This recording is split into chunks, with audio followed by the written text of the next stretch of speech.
The porch light burns cold against the December dawn. It shouldn't still be on. Not at 7:30 in the morning. Not when Eldon Holloway runs the tightest shift at Ashbury Ridge Mill and hasn't missed a morning bell in 12 years. Margaret Pritchett notices it first from across the street, coffee mug halfway to her lips. She stares at that yellow bulb cutting through the gray Wisconsin light, and something in her chest pulls tight. The Holloway house sits too quiet. No smoke from the chimney. No curtains drawn back. No boots on the porch scraping off snow. Just that light. Burning. Waiting. She sets her mug down and watches. Ashbury Ridge is the kind of town where you notice things like this. Population barely scraping 2,000. The kind of place where everyone knows which house bakes bread on Sundays and whose dog barks at the mail truck. Churches outnumber bars 3-1. Main Street runs 6 blocks before it turns into farmland. Winter here doesn't just come, it settles in and stays, wrapping the town in white silence that makes every sound feel important. By 8:15, Eldon's truck still sits in the driveway, frost thick on the windshield. The mill whistle blows in the distance, sharp, lonely. Margaret knows that sound means men clocking in, machines starting up, another day rolling forward. Eldon Holloway is supposed to be there. Has been for over a decade. Mill foreman. 42 years old. The kind of man who shows up early and leaves late, who checks the equipment twice before starting it, who never raises his voice but somehow keeps 30 workers in line. But Eldon isn't there. Welcome to Cold Trail Cases. Let us know in the comment where you are watching from and how is your weather over there. We'd love to hear from you. If you enjoy true crime stories like this, be sure to like the video, subscribe, turn on the notification bell, and share it with someone who'd love it too. At the mill, foreman Lewis Tate stands at the entrance with his clipboard, scanning faces. Workers file past him in wool coats and steel-toed boots, breath fogging in the cold air. Lewis checks his watch. Checks the gate. Checks his watch again. The absence feels wrong. Eldon doesn't skip work. Eldon doesn't call in sick. Lewis knows the Holloway family the way everyone in Ashbury Ridge knows everyone else. Eldon married Maribel Foster back in '51, right after he came back from Korea. Quiet wedding at First Baptist. Maribel was the daughter of the church organist, soft-spoken and steady, the kind of woman who volunteered at the food drive without being asked and remembered every birthday. Their son Calvin just turned 17, tall kid, reserved, spent most of his time working on cars and dreaming about leaving town after graduation. And then there's Nora. 8 years old. Gap-toothed smile. Always drawing pictures of horses and dogs on scraps of paper she'd fold into her pockets. Anyone seen Holloway?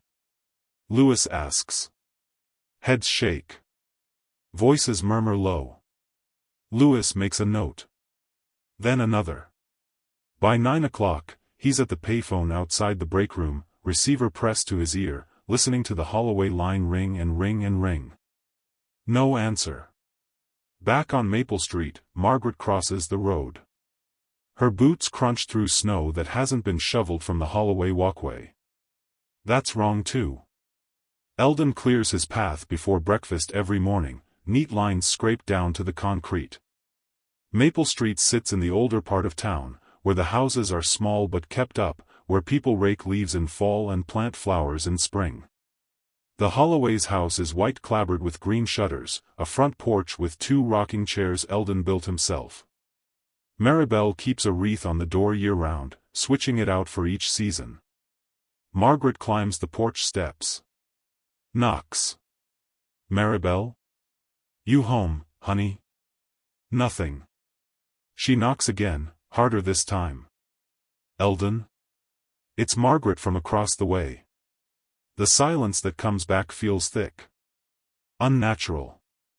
Like the house is holding its breath. Margaret peers through the front window, cupping her hands around her face. The living room looks normal. Couch cushions in place. Maribel's knitting basket beside the chair, she'd been working on a blanket for the church raffle.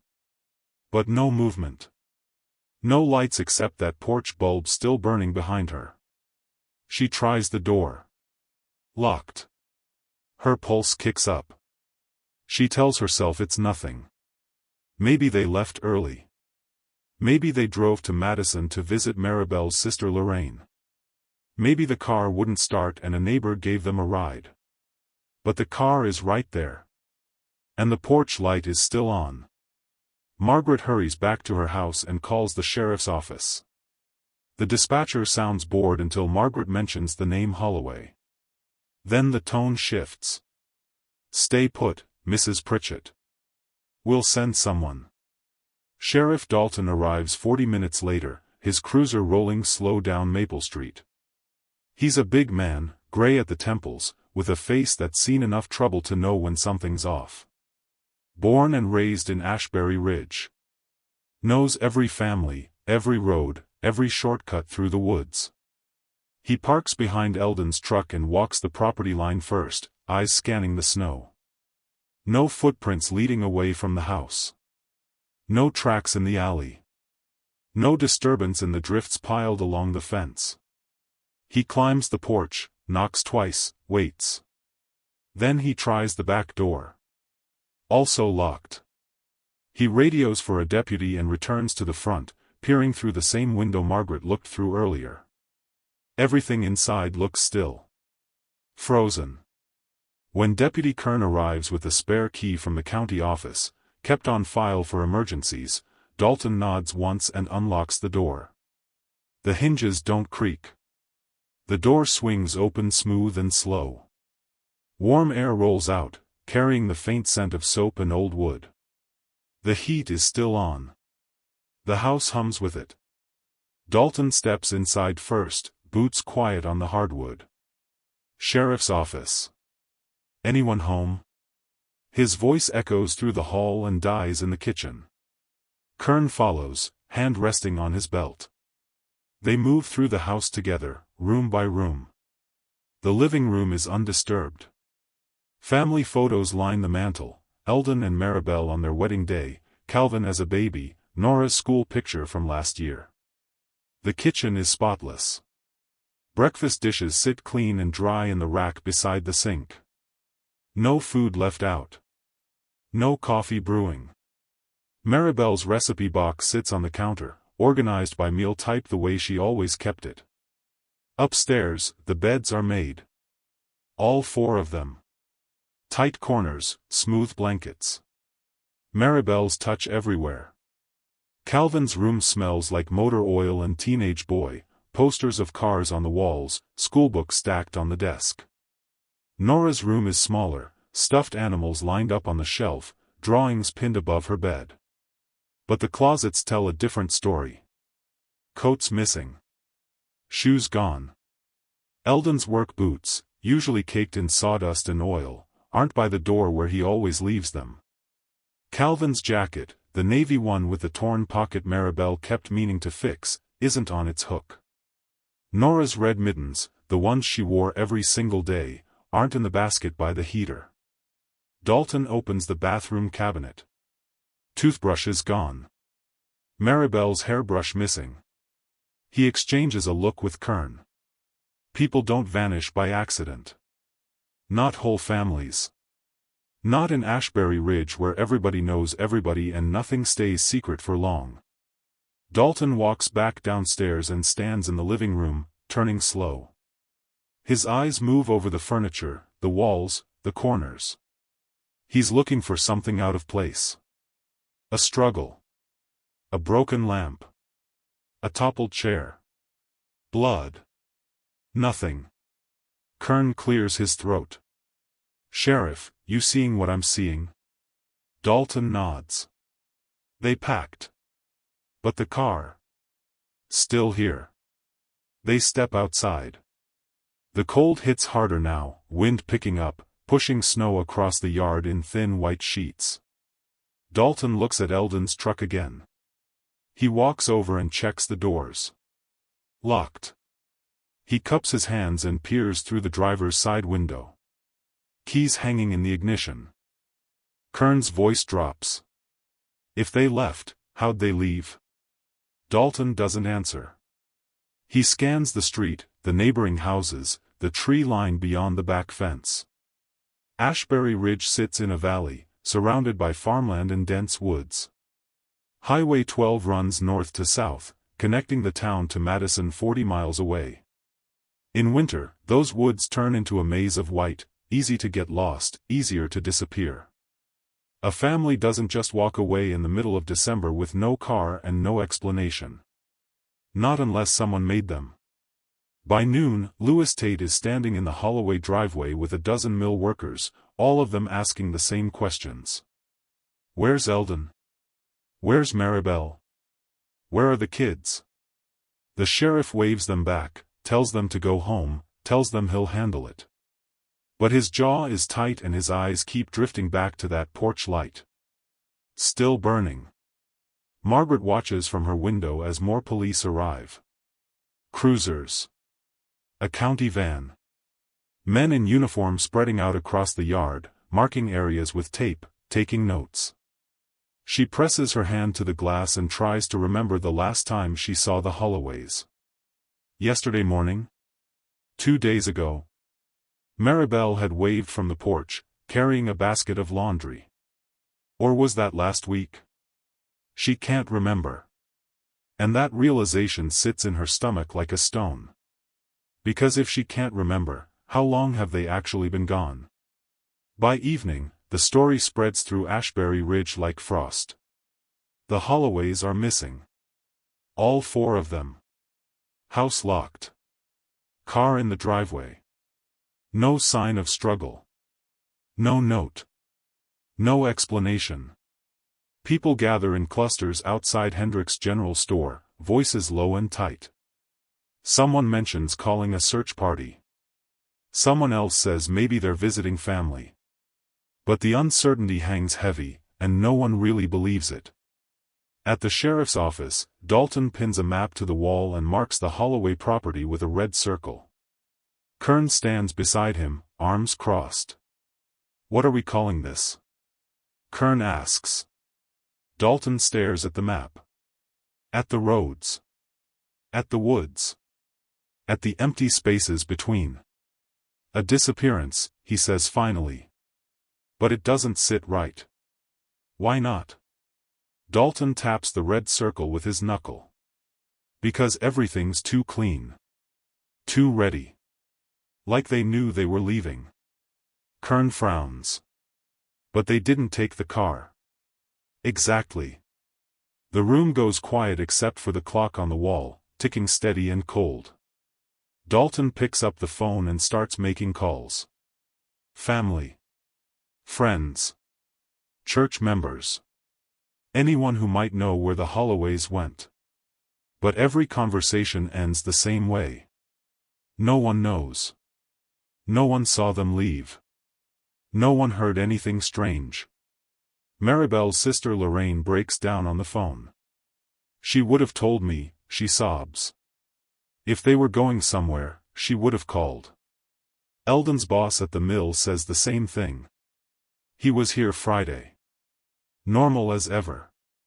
Talked about finishing the inventory next week. Calvin's teacher mentions he'd seemed distracted lately, but nothing alarming. Just a teenage boy counting down the days until graduation. And Nora? Nora was 8 years old. Bright. Curious. Loved to draw pictures of animals and fold them into tiny squares she'd hide around the house for her mother to find. No red flags. No warnings. No reason for any of them to disappear. But they did. At the sheriff's office, Dalton pins photos of the Holloways to the wall. Eldon in his work shirt, serious and steady. Maribel with her soft smile. Calvin tall and quiet. Nora grinning with a missing front tooth. He stares at those faces and tries to find the answer hidden somewhere in their eyes. "What happened to you?" he whispers. And somewhere in the winter darkness outside, Ashbury Ridge holds its breath and waits for an answer that won't come. "What do you think happened to the Holloways?" Drop your theory in the comments. The search begins at first light.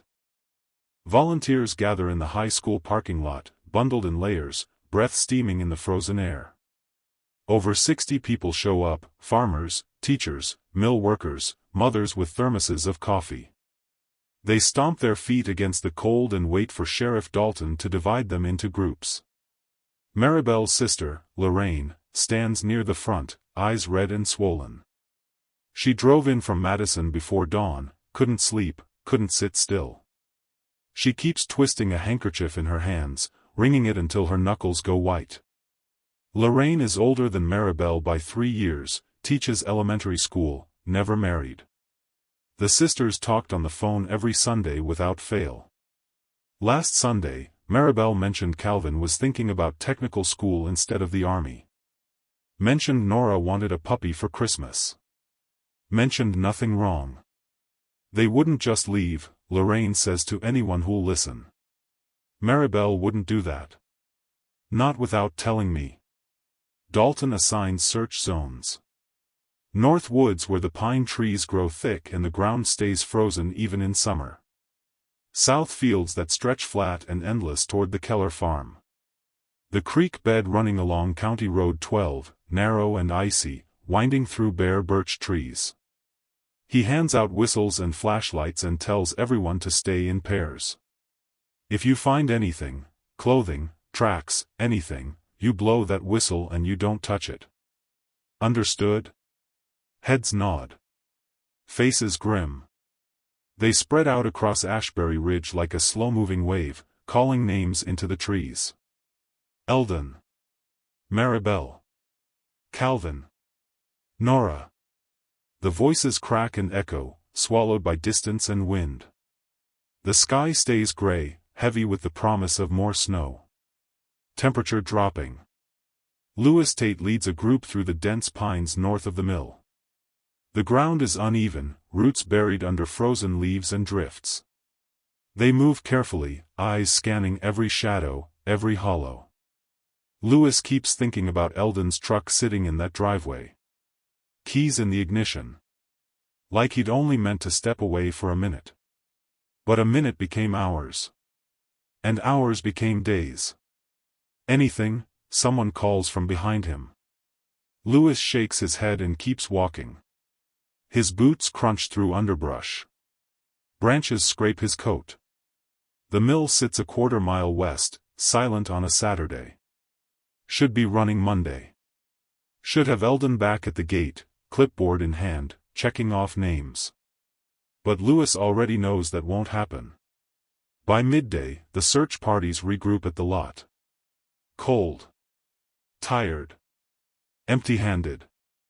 They drink coffee and compare notes, but no one has found anything. No tracks. No torn fabric. No signs of struggle. Pastor Green from First Baptist leads a prayer circle. Voices murmur amen. Lorraine doesn't pray. She just stares at the tree line. It's like the Holloways dissolved into the air. Margaret Pritchett hands out sandwiches she made that morning, ham and cheese wrapped in wax paper. People thank her but most don't eat. The cold kills appetite. The fear kills it more. A woman from church tries to offer Lorraine a sandwich, but Lorraine waves it away. She was supposed to come to my house for Christmas, Lorraine whispers. We were going to bake pies. She promised. The woman squeezes her shoulder and doesn't say anything. What is there to say? Dalton watches from the edge of the lot, arms crossed, jaw tight. Kern walks up beside him, snow dusting his hat. Nothing? Dalton asks. Nothing, Kern confirms. It's like they vanished. Dalton's eyes narrow. People don't vanish. Then where are they? The question hangs between them, unanswered. Dalton pulls out a pack of cigarettes, lights one, takes a long drag. He quit smoking 2 years ago. Started again this morning. That afternoon, a young volunteer named Marcus Green finds something near the creek.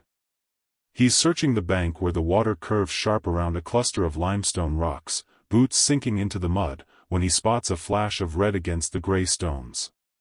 He blows his whistle. The sound cuts through the cold, sharp and urgent. Within minutes, a dozen people are scrambling down the slope toward him. Dalton arrives first, breathing hard, eyes locked on what Marcus is pointing at. A mitten. Small. Red. Sitting on a flat rock at the edge of the water. Dalton crouches beside it, careful not to touch. The mitten is dry. Clean. No mud. No water damage. The yarn is bright, hand-knit, the kind Nora wore every single day because her grandmother made them before she passed. It's been placed there. Not dropped. Not lost. Placed. That's Nora's, Margaret Pritchett says behind him, voice shaking. She came down the slope with the others, hand pressed to her mouth. She wore those every day. Her grandmother knit them. Dalton pulls a plastic bag from his coat and carefully lifts the mitten with a pen, sealing it inside. He turns it over, studying it. The stitches are tight. The yarn soft. It looks brand new. Too new. She was here, Margaret says, voice breaking. She was right here. But Dalton isn't so sure. He scans the area. The mud around the rock is smooth. No small footprints. No signs that anyone walked this close to the water. And the mitten is sitting on top of the rock, centered. Deliberate. Someone wanted it found. Kern steps closer, voice dropping. What are you thinking? I'm thinking this doesn't make sense, Dalton mutters. He looks downstream, then upstream. The creek runs cold and shallow, winding through the woods and eventually emptying into Blackwell Lake 5 miles east. Ice forms at the edges. The current moves slow but steady. We need to search the water, Dalton says. Kern's face goes tight. You think? I don't know what I think. But we search it anyway.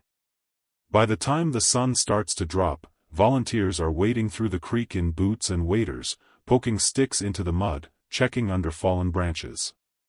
The water is so cold it burns. Ice forms at the edges, thin and sharp.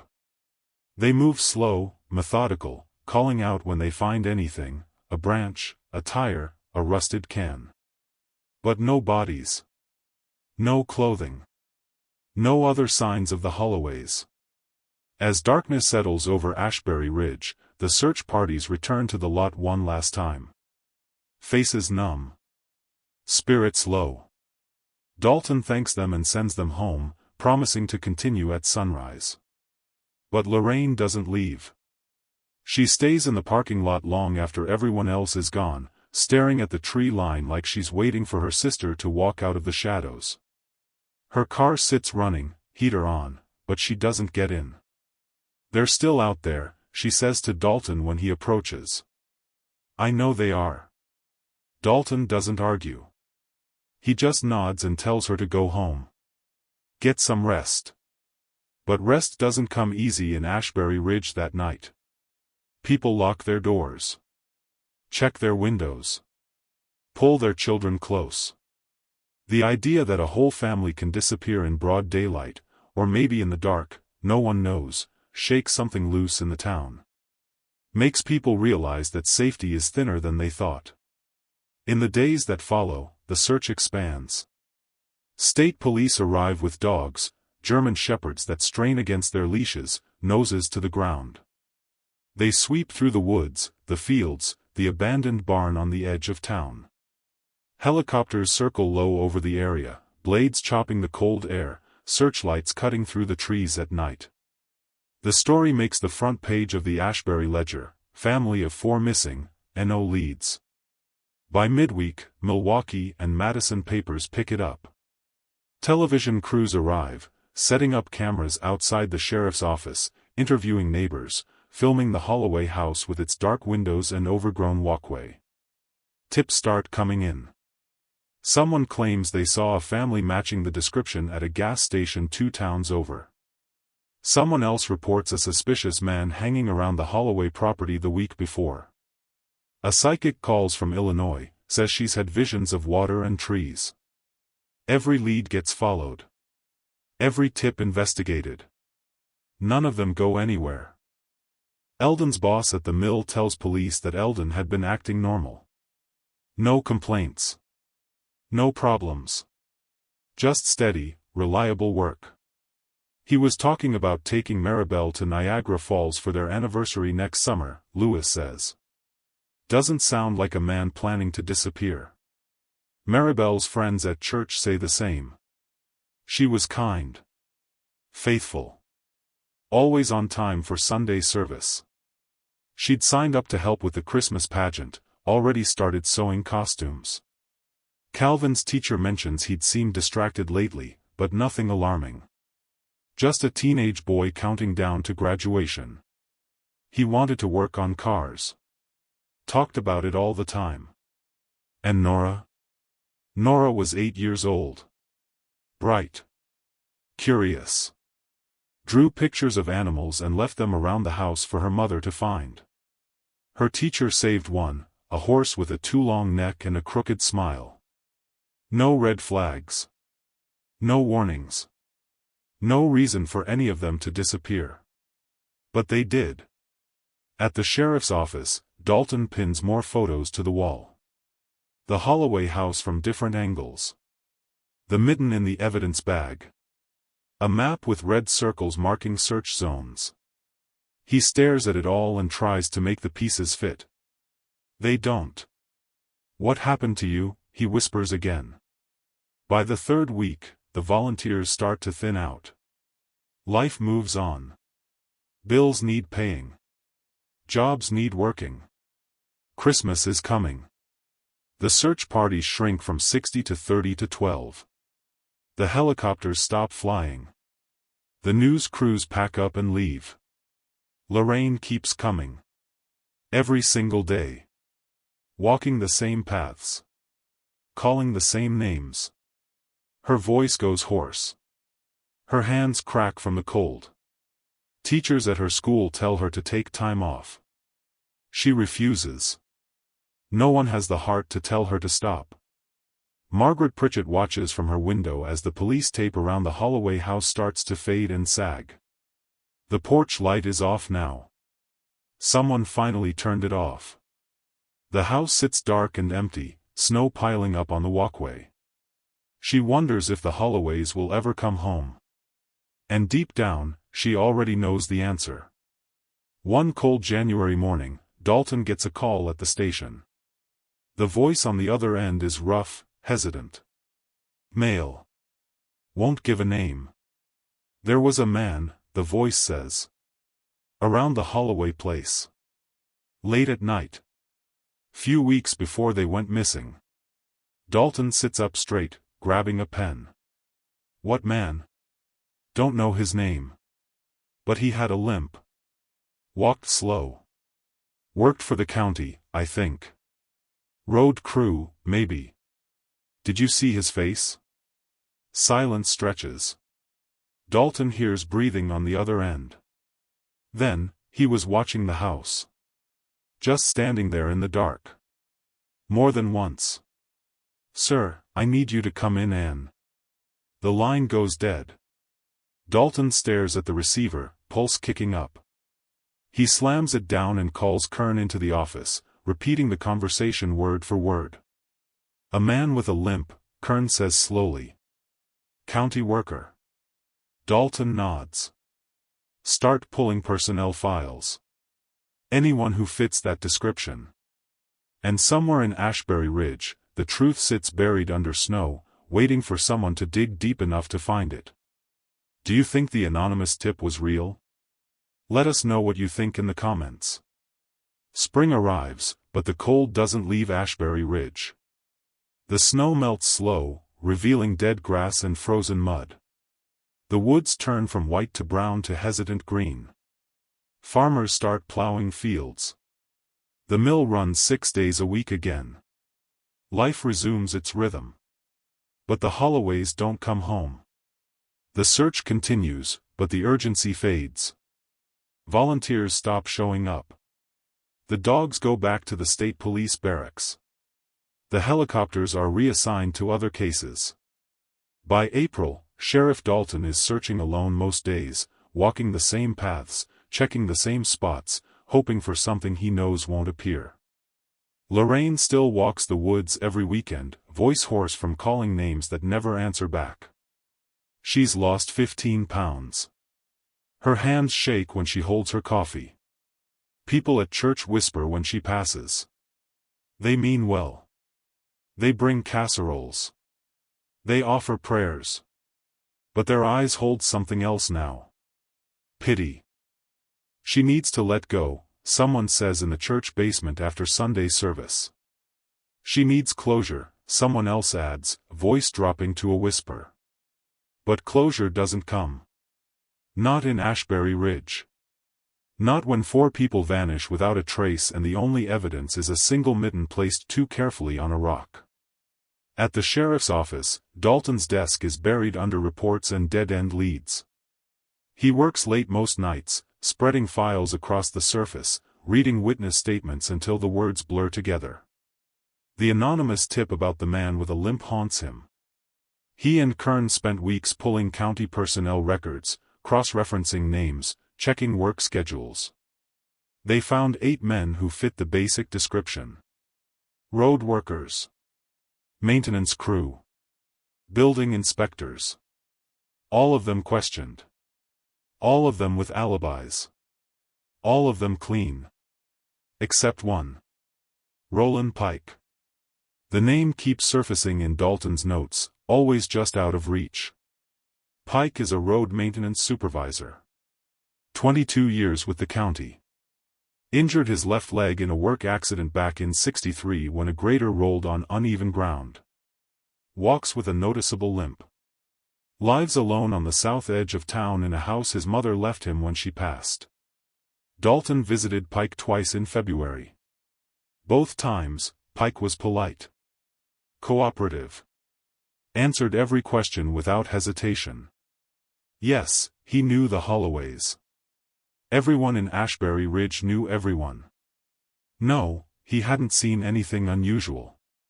Yes, he'd helped with the search parties in December. Brought coffee to volunteers. Stood beside Lorraine at the prayer vigils.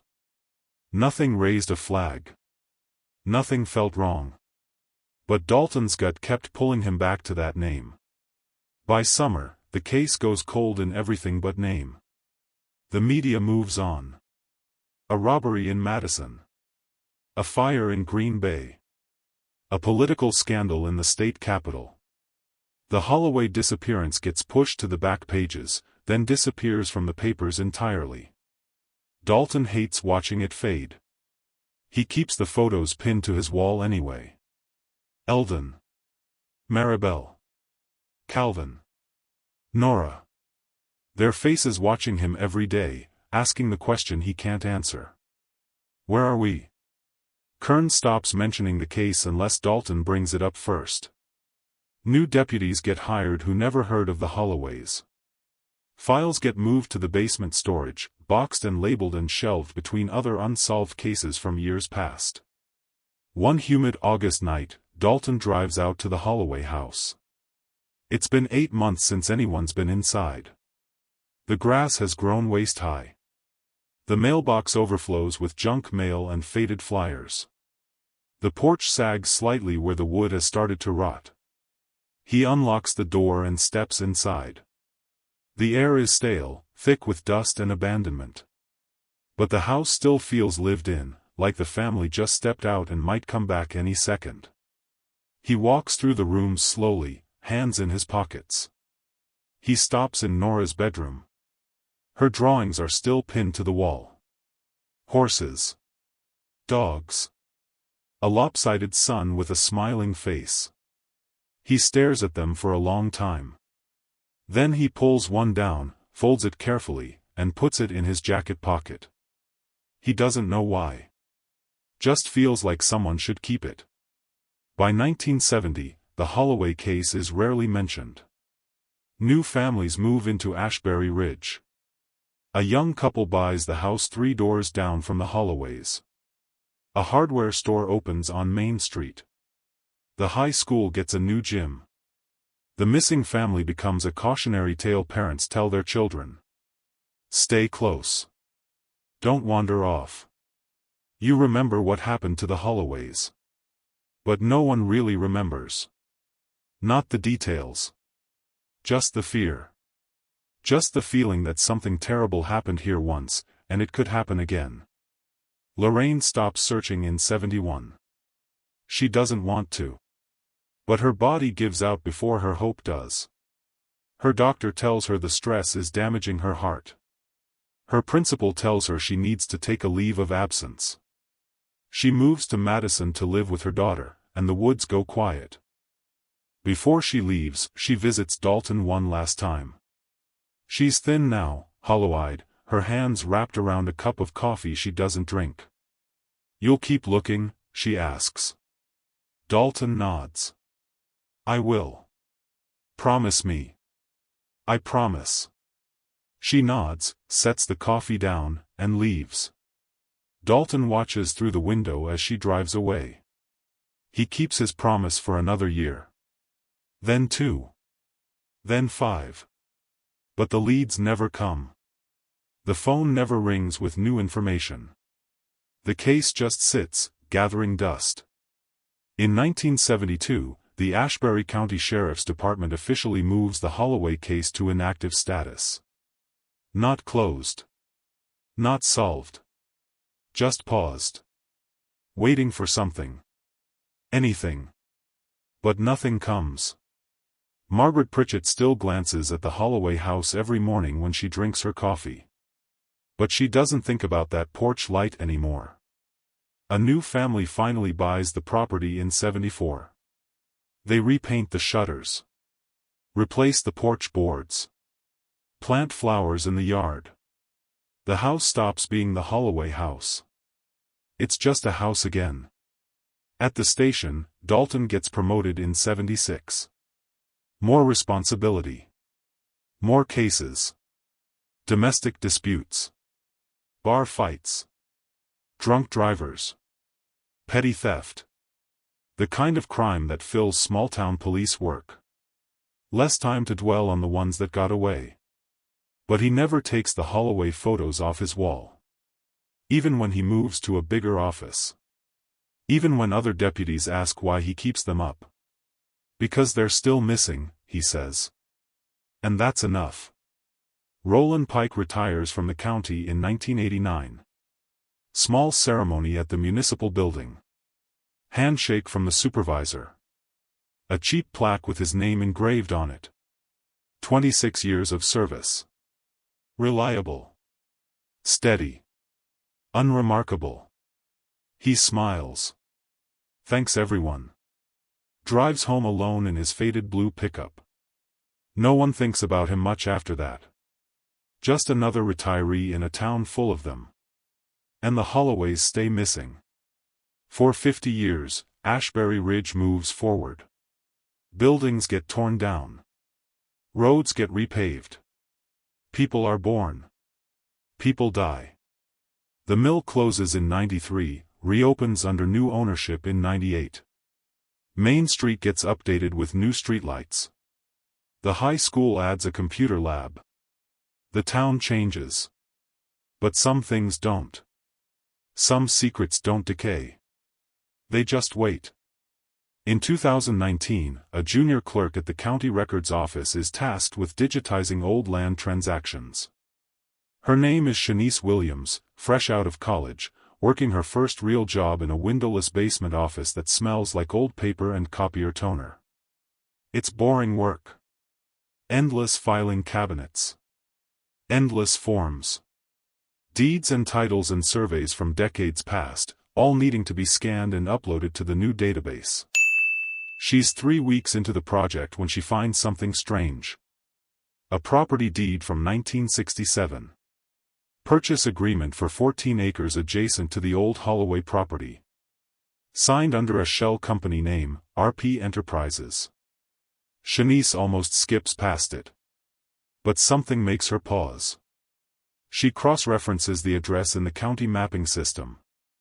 The land borders the Holloway property on the east side. The purchase agreement shows the buyer wanted to expand the parcel by acquiring additional acreage from Eldon Holloway. But the deal never went through. Handwritten note in the margin, seller refused. Transaction cancelled. Shanice frowns. She keeps digging. Pulls up tax records. Property assessments. Business registrations. RP Enterprises dissolved in 1969. No activity after that. But the original registration lists a single officer. Roland Pike. She prints the documents and walks them upstairs to her supervisor, a middle-aged man named Gerald who's worked at the county for 30 years. This might be something, she says, placing the papers on his desk. Gerald glances at them, then pauses. His face changes. He picks up the top sheet, reading slowly. The Holloway property, he says quietly. You know it? Everyone my age knows it. He looks up at her. That family disappeared in '68. Never found them. Shanice's stomach drops. And this Pike guy tried to buy their land? Apparently. Gerald picks up the phone and makes a call. Then another. By the end of the day, the documents are flagged and sent up the chain. Within a week, they land on the desk of a state investigator named Tracy Bowen. She's younger than most investigators, sharp-eyed and thorough, with a reputation for not letting cases sit. She reads the file. Reads the old tip logs from '68. Reads Dalton's notes. He retired in '95, passed away in 2003, but his records are still archived. She reads about the anonymous caller. The man with a limp. The county worker. She reads about Roland Pike being questioned and cleared. Then she reads about the failed land deal. And she picks up the phone. We're reopening the Holloway case. After 50 years of silence, one name resurfaces. What do you think investigators will find? Comment below. Roland Pike stands in the coffee line at Hendrick's General Store, newspaper folded under his arm, exact change already counted in his palm. It's December 1968. 3 days after the Holloways disappeared. The woman ahead of him is talking to the cashier about the search parties, voice tight with worry. Pike nods along, makes sympathetic sounds, waits his turn. When he reaches the counter, he adds an extra $1 to his payment. For the Holloway Fund, he says. Whatever helps. The cashier thanks him. Writes his name on the donation sheet taped to the register. Pike limps out into the cold, coffee steaming in his hand, and no one thinks twice about him. They should have. Tracy Bowen stands in the Ashbury Ridge County Records office 51 years later, holding that same donation sheet photocopied from old church records. Pike's name appears 6 times across different fundraisers. Coffee for searchers. Gas money for volunteers. Reward fund contributions. He gave more money than anyone except Lorraine. He stayed close, Tracy says to Shanice, who's pulled every document related to Pike from the archives. People do that sometimes. Insert themselves into the investigation. Why? Shanice asks. Control. Guilt. Sometimes both. Tracy flips through Pike's personnel file. 26 years with the county. Started in '63 as a road crew laborer. Promoted to supervisor in '66. The injury notation is brief: left leg crushed in equipment accident, March 1963. Permanent mobility impairment. But it's the notes further down that make Tracy stop. A disciplinary warning from 1967. Handwritten by Pike's supervisor. Employee demonstrated concerning behavior regarding property boundary disputes. Recommending anger management evaluation. The evaluation never happened. The note was filed and forgotten. Tracy pulls out her phone and calls the Madison Field office. I need everything on Roland Pike. Employment records, tax returns, property deeds, vehicle registrations. Everything from 1960 to present day. Present day, the voice on the other end asks. How old is this guy? Tracy checks the birth date in the file. He'd be 87 now. You think he's still alive? I think we need to find out. By that afternoon, Tracy has an address. Pike still lives in Ashbury Ridge, same house he's occupied since his mother died in 1974. Small property on Oakwood Lane, southern edge of town, backing up to county forest land. Tracy drives out with 2 deputies. The house is white aluminum siding, shutters faded to gray. The yard is neat, too neat. Grass trimmed to exact lines. No weeds. No leaves. Flower beds edged with military precision. They knock. No answer. Tracy peers through the front window. The living room is sparse. A single chair. A television. No photographs. No personal items. Just furniture and bare walls. He's not home, one deputy says. Tracy tries the back door. Locked. She walks the property line, checking windows, looking for anything unusual. The garage door is closed but not locked. She lifts it slowly. Inside sits a blue pickup truck, late 80s model, barely driven based on the lack of rust. The garage is organized like a workshop. Tools hanging on pegboards, each one outlined in marker. Shelves labeled. Nothing out of place. Except for a cardboard box in the corner. Tracy pulls on gloves and opens it. Inside are old maps. County survey documents. Property plats. All of them marked with handwritten notes in the margins, highlighting boundary lines, access roads, disputed parcels. And 3 of them feature the Holloway property. What are you doing in my garage? The voice comes from behind her. Tracy turns. Roland Pike stands in the driveway, grocery bag in one hand, cane in the other. He's thin now, shoulders bent with age, but his eyes are sharp. Watching. Tracy steps out of the garage, badge already in her hand. Mr. Pike? I'm Investigator Tracy Bowen with the Wisconsin State Police. I need to ask you some questions about the Holloway family. Pike doesn't react. Doesn't flinch. Just shifts his weight onto the cane and nods slowly. That was a long time ago, he says. Yes, it was. I already talked to the sheriff back then. Told him everything I knew. I understand. But new information has come to light, and I'd like to go over a few details. Pike studies her for a long moment. Then he sets the grocery bag down and gestures toward the house. Come inside, then. No sense standing in the cold. Tracy follows him through the back door into a kitchen that smells like old coffee and bleach. Everything is clean. Counters wiped. Dishes put away. No clutter. Pike lowers himself into a chair at the small table and motions for Tracy to sit across from him. The deputies remain standing near the door. What details? Pike asks. Tracy pulls out a folder and sets it on the table. In 1967, you attempted to purchase land adjacent to the Holloway property. Is that correct? Pike's expression doesn't change. That's correct. The deal fell through. Eldon Holloway refused to sell his portion. Without it, the expansion wasn't worth the investment. Pike's voice is steady, matter of fact. Like he's discussing the weather. How did that make you feel? Disappointed. But it was his right to refuse.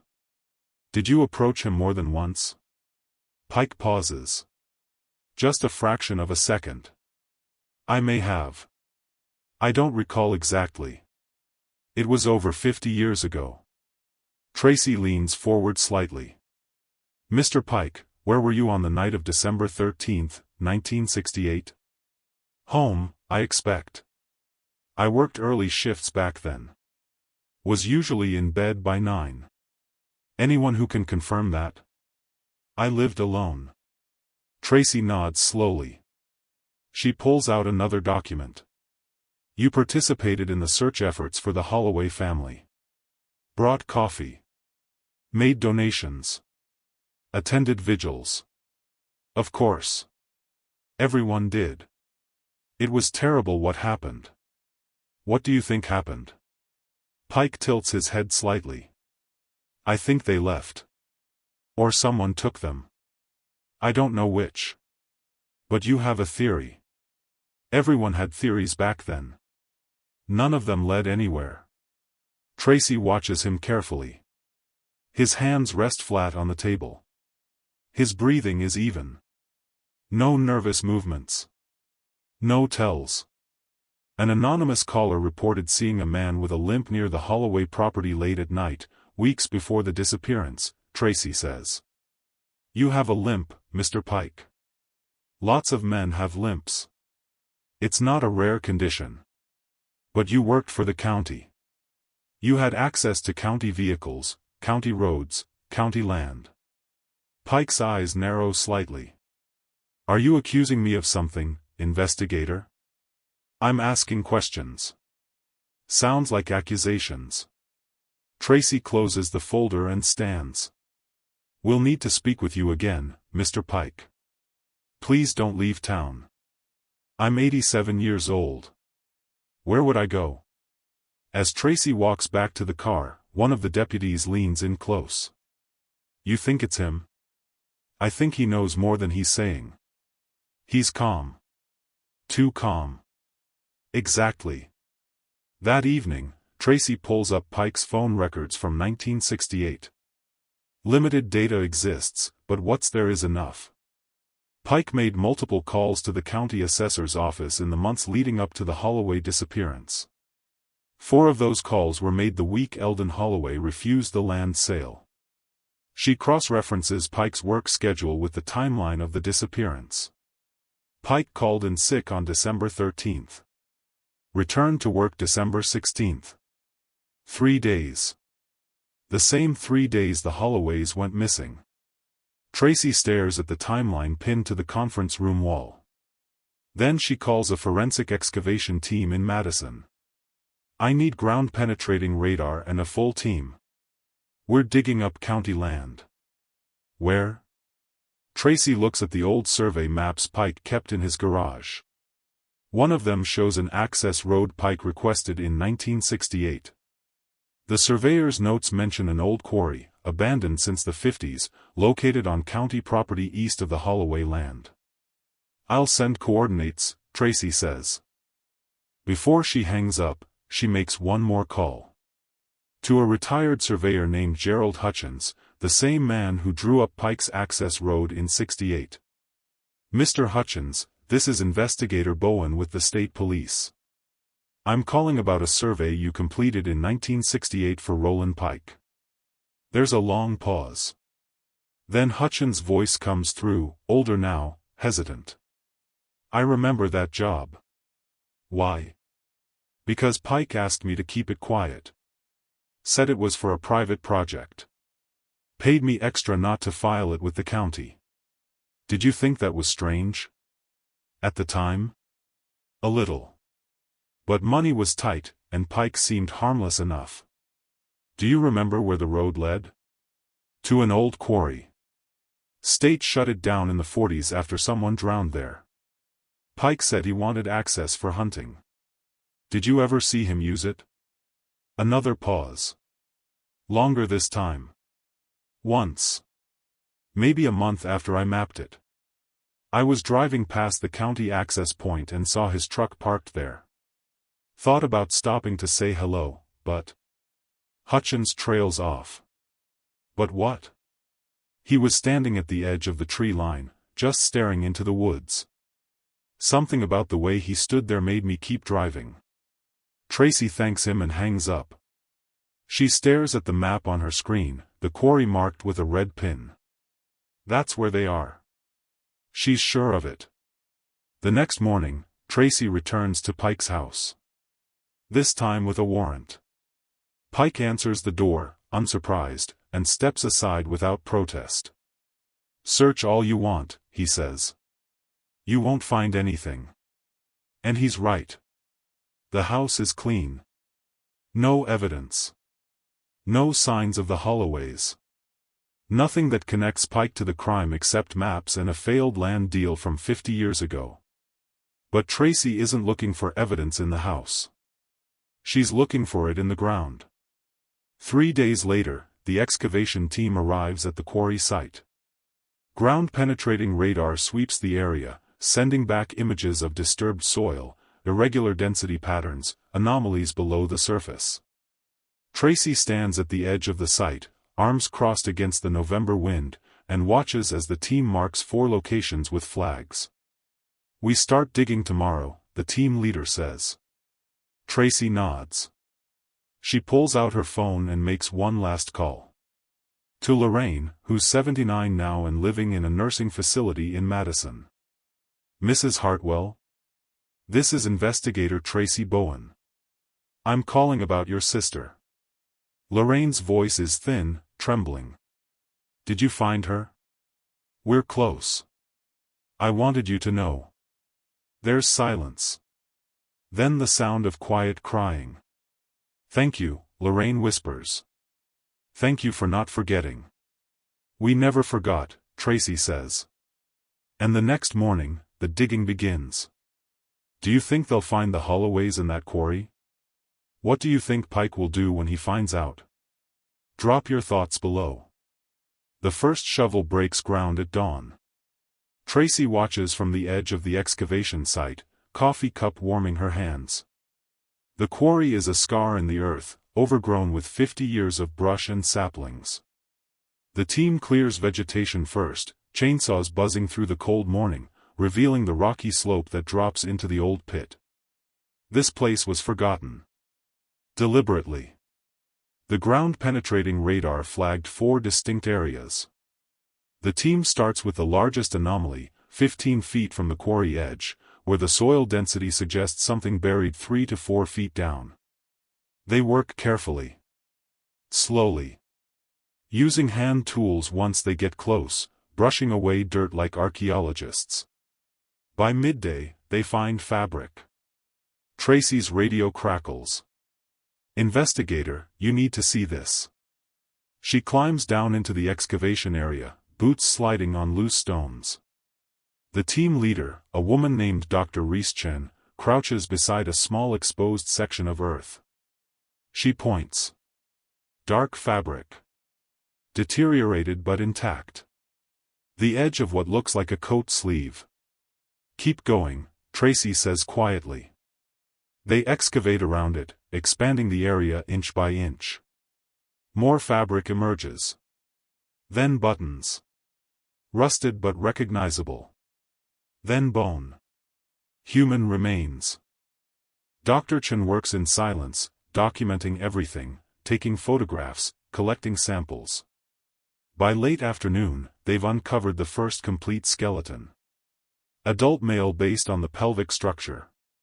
The fabric suggests work clothing, heavy canvas, thick weave. Tracy thinks of Eldon Holloway. Mill foreman. Always in work clothes. "Keep looking," she says. The second anomaly is 10 feet away. They find another set of remains by evening. Adult female. Smaller frame. The fabric here is different, cotton, possibly a dress or skirt. Deteriorated wool nearby, maybe a coat. Maribel. The third site yields remains the next morning. Taller skeleton. Younger based on bone development. Male. The fourth site is the hardest. Small bones. Child-sized. Wrapped in something separate from the others. A blanket. Dr. Chen lifts it carefully, and Tracy sees the stitching along the edge. Initials embroidered in faded thread. RP. The excavation site goes silent. Everyone stops working. Tracy steps closer, staring at those letters. Roland Pike's initials. On a blanket wrapped around an 8-year-old girl. Tracy pulls out her phone and makes the call. Issue the warrant. Arrest Roland Pike for 4 counts of first-degree murder. Within the hour, squad cars roll down Oakwood Lane. Deputies surround Pike's house, weapons drawn. Tracy knocks on the door. Pike opens it slowly. He's dressed neatly, as if he expected this. "Mr. Pike, you're under arrest for the murders of Eldon, Maribel, Calvin, and Nora Holloway." Pike doesn't resist. He doesn't ask questions. He just holds out his wrists for the handcuffs and nods once. "I wondered how long it would take," he says. Those 7 words confirm everything. They bring him to the county jail, process him, read him his rights. Tracy sits across from him in the interrogation room 2 hours later, recorder running, 2 other detectives flanking her. "Mr. Pike, do you understand why you've been arrested?" "Yes." "Do you wish to have an attorney present?" Pike shakes his head. "I've been carrying this for 51 years. I'm tired." Tracy leans forward. "Tell me what happened." Pike stares at the table. His hands rest flat, fingers trembling slightly. When he speaks, his voice is calm. Too calm. "Eldon discovered the road," he begins.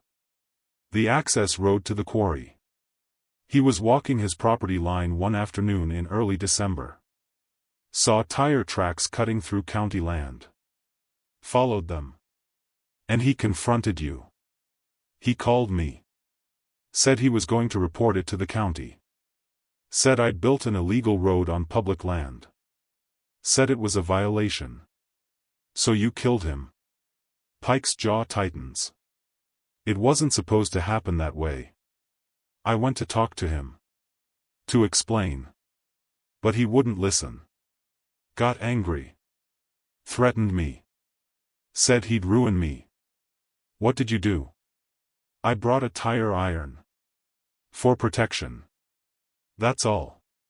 But when he started yelling, when he came at me." Pike trails off.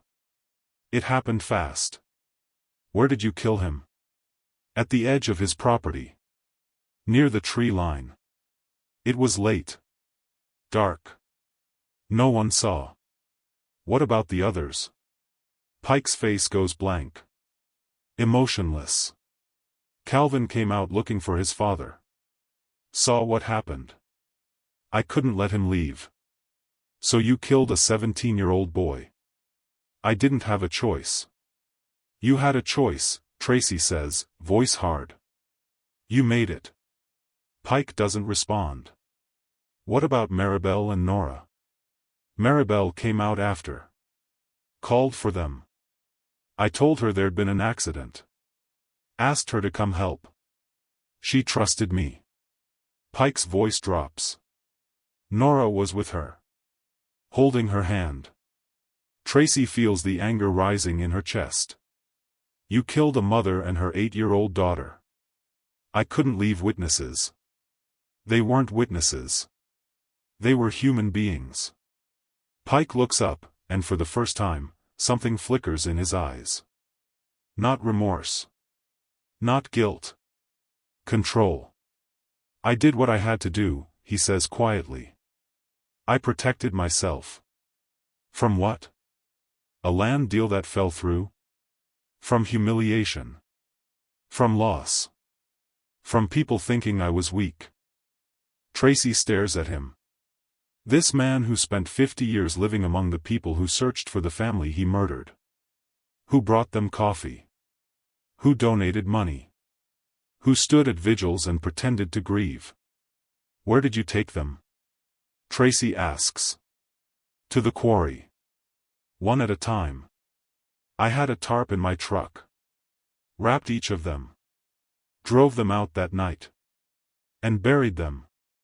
"Yes." "Why the blanket around Nora?" Pike's face twitches. "She was a child. It felt wrong to just leave her.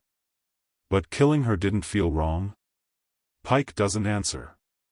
Tracy leans back, exhaling slowly. What about the mitten? What mitten? Nora's red mitten.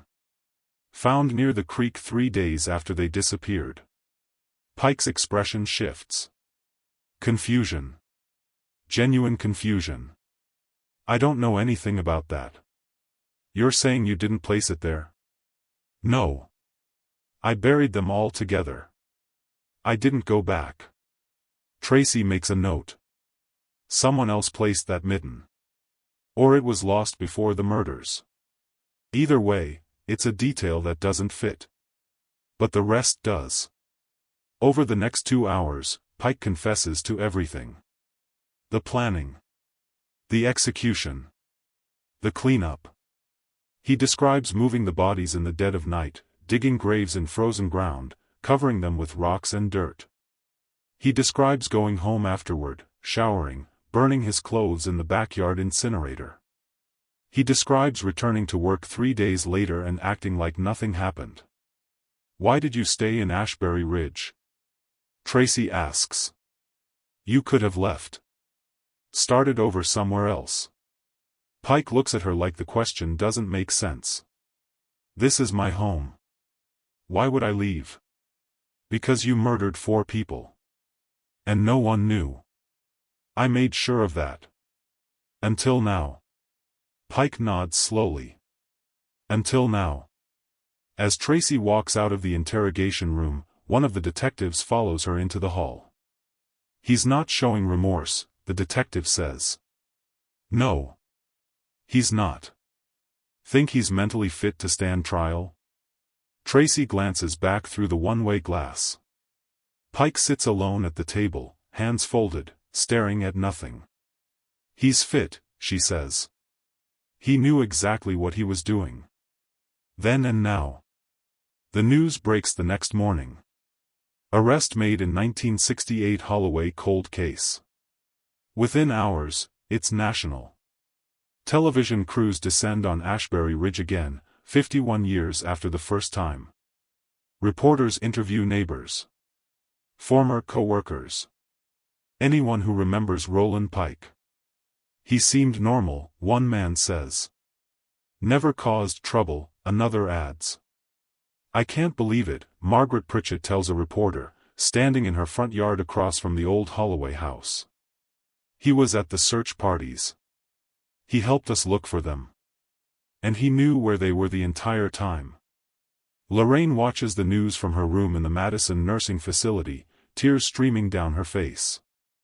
Her daughter sits beside her, holding her hand. They found her, Lorraine whispers. They finally found her.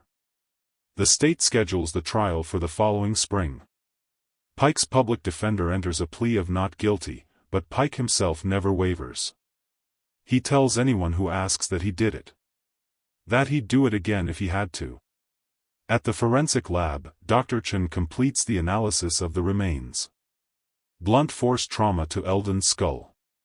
Same for Calvin. Maribel's wrist bones show fractures consistent with being restrained. Nora's remains reveal no signs of trauma beyond what Pike described: quick, efficient, cold. Tracy stands in the lab, staring at the evidence laid out on tables. 4 people. 4 lives. Erased because of a land dispute and one man's inability to accept rejection.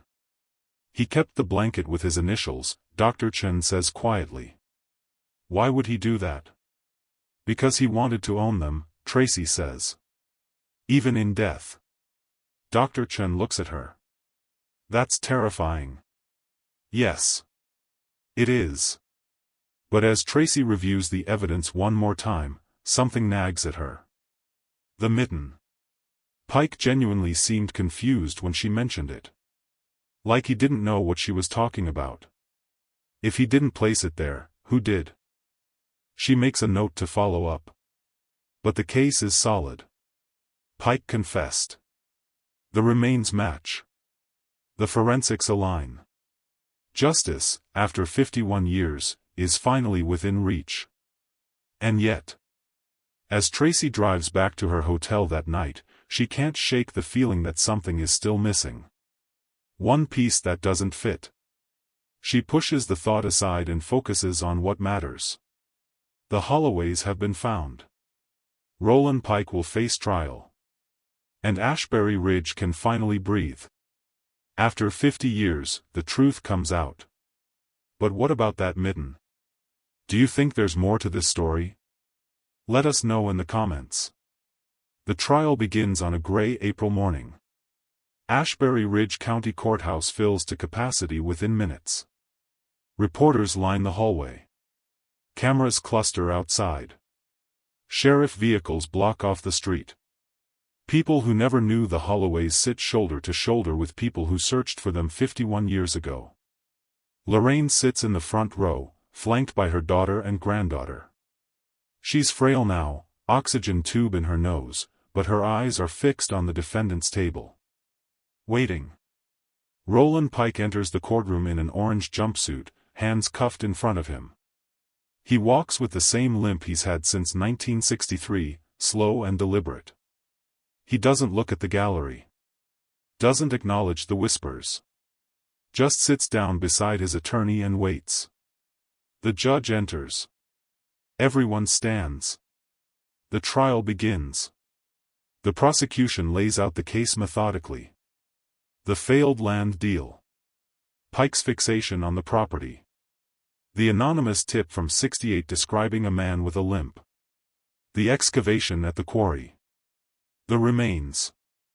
The blanket with Pike's initials. And the confession. Tracy testifies on day 2.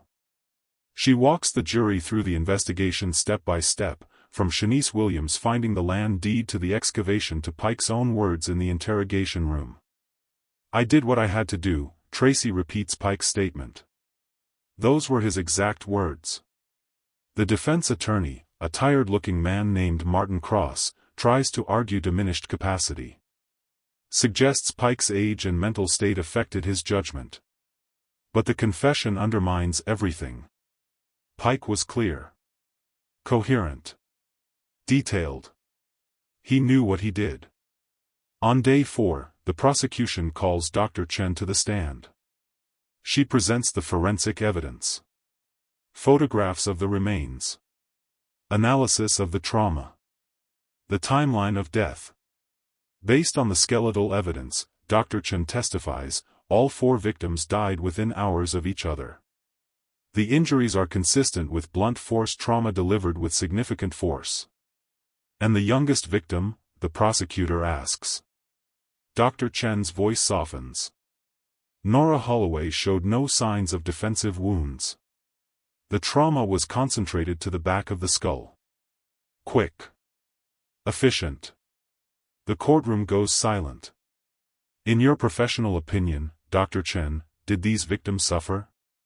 Eldon and Calvin likely lost consciousness quickly. Maribel's wrist fractures suggest she struggled, so yes, she suffered. Nora. Dr. Chen pauses. Nora was likely unconscious before she died.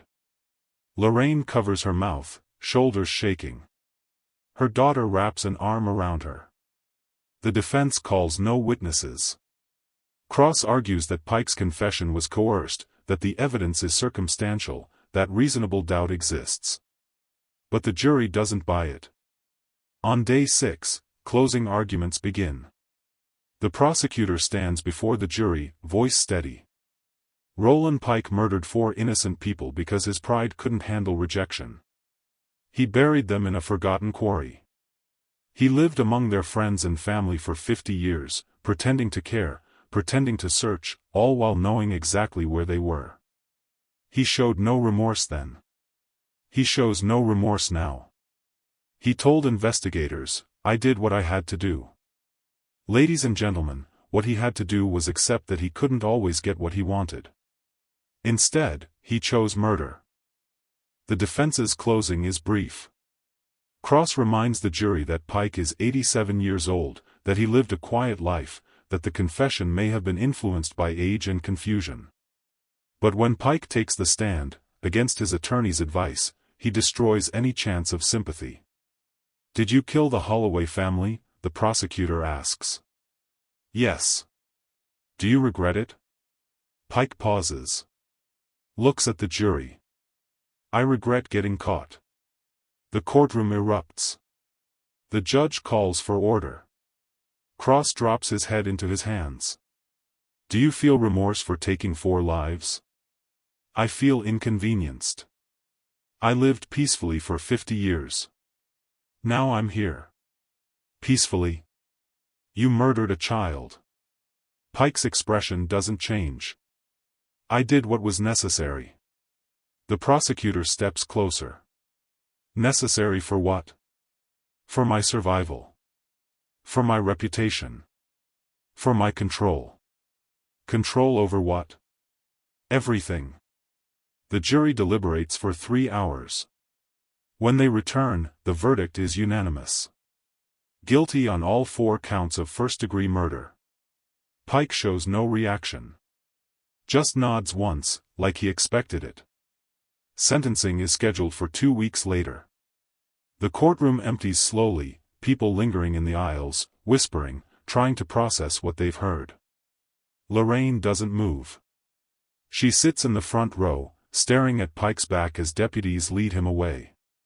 Did you hear him? She whispers to her daughter. He doesn't care. He doesn't care at all. I know, Mama. Maribel deserved better than this. I know. Outside, Tracy stands on the courthouse steps, fielding questions from reporters. Yes, the verdict was expected. Yes, the evidence was overwhelming. No, she doesn't believe there are any other victims. But that last answer feels uncertain even as she says it. Because the mitten still bothers her. That night, Tracy returns to the evidence room at the county sheriff's office. She pulls the file on the mitten discovery. Reads the reports from '68. Studies the photographs of the creek, the rock, the placement. Deputy Marcus Green found it 3 days after the disappearance. Dry. Clean. Centered on a flat rock. Pike said he didn't place it there. Tracy believes him. Which means someone else did. She pulls up the search party logs from December '68. Over 60 volunteers participated. Their names are listed in careful handwriting, Sheriff Dalton's notes. She scans the list. Louis Tate. Margaret Pritchett. Pastor Green. Dozens of others. And near the bottom, Roland Pike. He was there. Searching with everyone else. But he didn't place the mitten. Tracy keeps reading. Then she sees another name. One that appears on multiple days. Jerome Lassiter. County maintenance worker. Retired. She cross-references the name with current records. Lassiter is still alive. 83 years old. Lives in a nursing facility in Green Bay. Tracy makes a note to visit him. But first, there's sentencing. 2 weeks later, the courtroom fills again. Pike enters, same orange jumpsuit, same empty expression. The judge reads the verdict aloud, then asks if Pike has anything to say before sentencing. Pike stands. Slowly. His attorney tries to stop him, but Pike waves him off. I lived a good life, Pike says. I worked hard. I paid my taxes. I helped my neighbors. The Holloways were an inconvenience. A problem I solved. I don't regret solving problems. The judge's face hardens. Mr. Pike, you didn't solve a problem. You committed an atrocity. You murdered 4 human beings and hid their bodies for 50 years. You robbed a family of their loved ones. You robbed a community of their peace. You are a danger to society, and you will be removed from it permanently. The judge sentences Pike to 4 consecutive life terms without the possibility of parole. Pike will die in prison. He nods once. Sits down. Shows nothing. As deputies lead him out, Lorraine stands. Her daughter tries to stop her, but Lorraine pulls away and walks toward the railing separating the gallery from the defendant's table. "You lived among us," she says, voice shaking but loud. "We trusted you. We let you into our homes.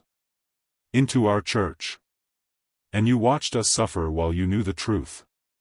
Pike stops. Turns. Looks at her. "I did," he says simply. Lorraine's face crumples. Her daughter rushes to her side, guiding her back to the bench. Pike is led away. The courtroom empties. Justice, after 51 years, has been served. But as Tracy walks to her car, she can't stop thinking about that mitten. And about Jerome Lassiter. She drives to Green Bay the next day. The nursing facility is clean, quiet, staff-friendly. Lassiter sits in a wheelchair near a window, staring at the parking lot. "Mr. Lassiter?" Tracy says, pulling up a chair. "I'm investigator Tracy Bowen. I'd like to ask you about the Holloway case." Lassiter turns slowly. His face is lined, eyes cloudy. "That was a long time ago." "Yes, it was." "You participated in the search parties, correct?" "I did. Everyone did." "Do you remember finding anything?" Lassiter's expression shifts. "Just slightly." "Like what?" "Like a mitten. A red mitten near the creek." Lassiter stares at her. His hands grip the armrests of his wheelchair. "Mr. Lassiter?" "Marcus Green found that mitten," Lassiter says slowly. "Yes. But someone placed it there. Do you know who?" Lassiter doesn't answer. He looks out the window again. Tracy waits. Finally, Lassiter speaks. "I worked with Roland Pike. County road crew. We weren't friends, but I knew him. Knew he was strange. Obsessed with property lines. Control.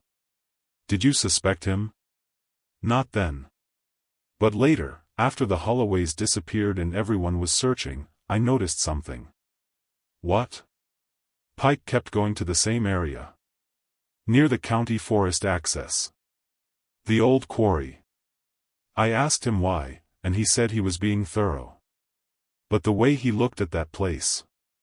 Lassiter trails off. "What did you do?" "Nothing. I had no proof.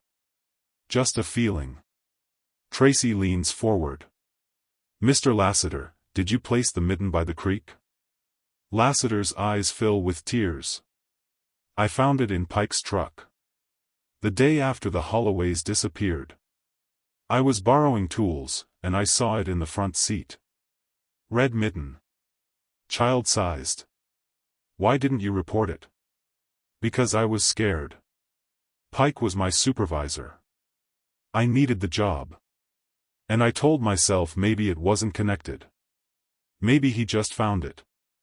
But you knew better." "I knew better," Lassiter whispers. "So I took it. Put it by the creek where someone would find it.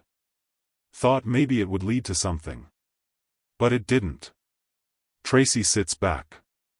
"You've carried that guilt for 50 years. Every day. You could have stopped him." "I know." Tracy studies him. Then she stands. "Thank you for telling me. Will I be charged?" Tracy pauses. "That's not my decision." "But you withheld evidence in a quadruple homicide." Lassiter nods. "I deserve whatever comes." Tracy walks out, and as she drives back to Ashbury Ridge, she thinks about all the ways this case could have ended differently. If Lassiter had spoken up. If the anonymous caller had given a name.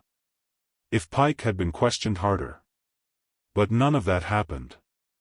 And 4 people stayed buried for 51 years. The Holloways finally have justice. But could they have been saved sooner? What do you think about Jerome Lassiter's silence? Let us know in the comments. The excavation site closes on a Thursday morning in late April. Yellow tape comes down. Equipment gets loaded onto trucks. The quarry, exposed and empty now, sits quiet under gray Wisconsin sky. Dr. Chen supervises the final sweep, making sure nothing is left behind. Tracy stands at the edge, looking down into the pit where the Holloways spent 51 years. The ground is scarred, disturbed, marked forever by what was hidden there. "We're done here," Dr. Chen says, walking up beside her. "All remains have been transported to the state lab for final processing. When can they be released to the family?" 2 weeks. Maybe 3. We're completing toxicology and confirming identifications through dental records, even though we're certain based on the forensics. Tracy nods. Lorraine wants to bury them together. She should be able to. They stand in silence for a moment. Then Dr. Chen pulls an evidence bag from her jacket. Inside is a small object, cloth, faded. "We found this during the final sweep," she says. "Buried about 6 feet from Nora's remains. Deeper than the bodies. Separate." Tracy takes the bag. Inside is another blanket.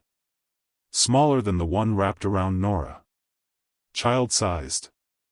Same stitching pattern. Same initials. RP. Tracy's stomach drops. Another one. Yes. Was there a body with it? No. Just the blanket. Folded. Placed deliberately. Tracy turns the bag over in her hands, studying it. He prepared for more than one. That's what it looks like. Which means the Holloways might not have been his only targets. Dr. Chen crosses her arms against the cold wind. Or they were the first, and he planned to continue. Tracy pulls out her phone and calls the county records office.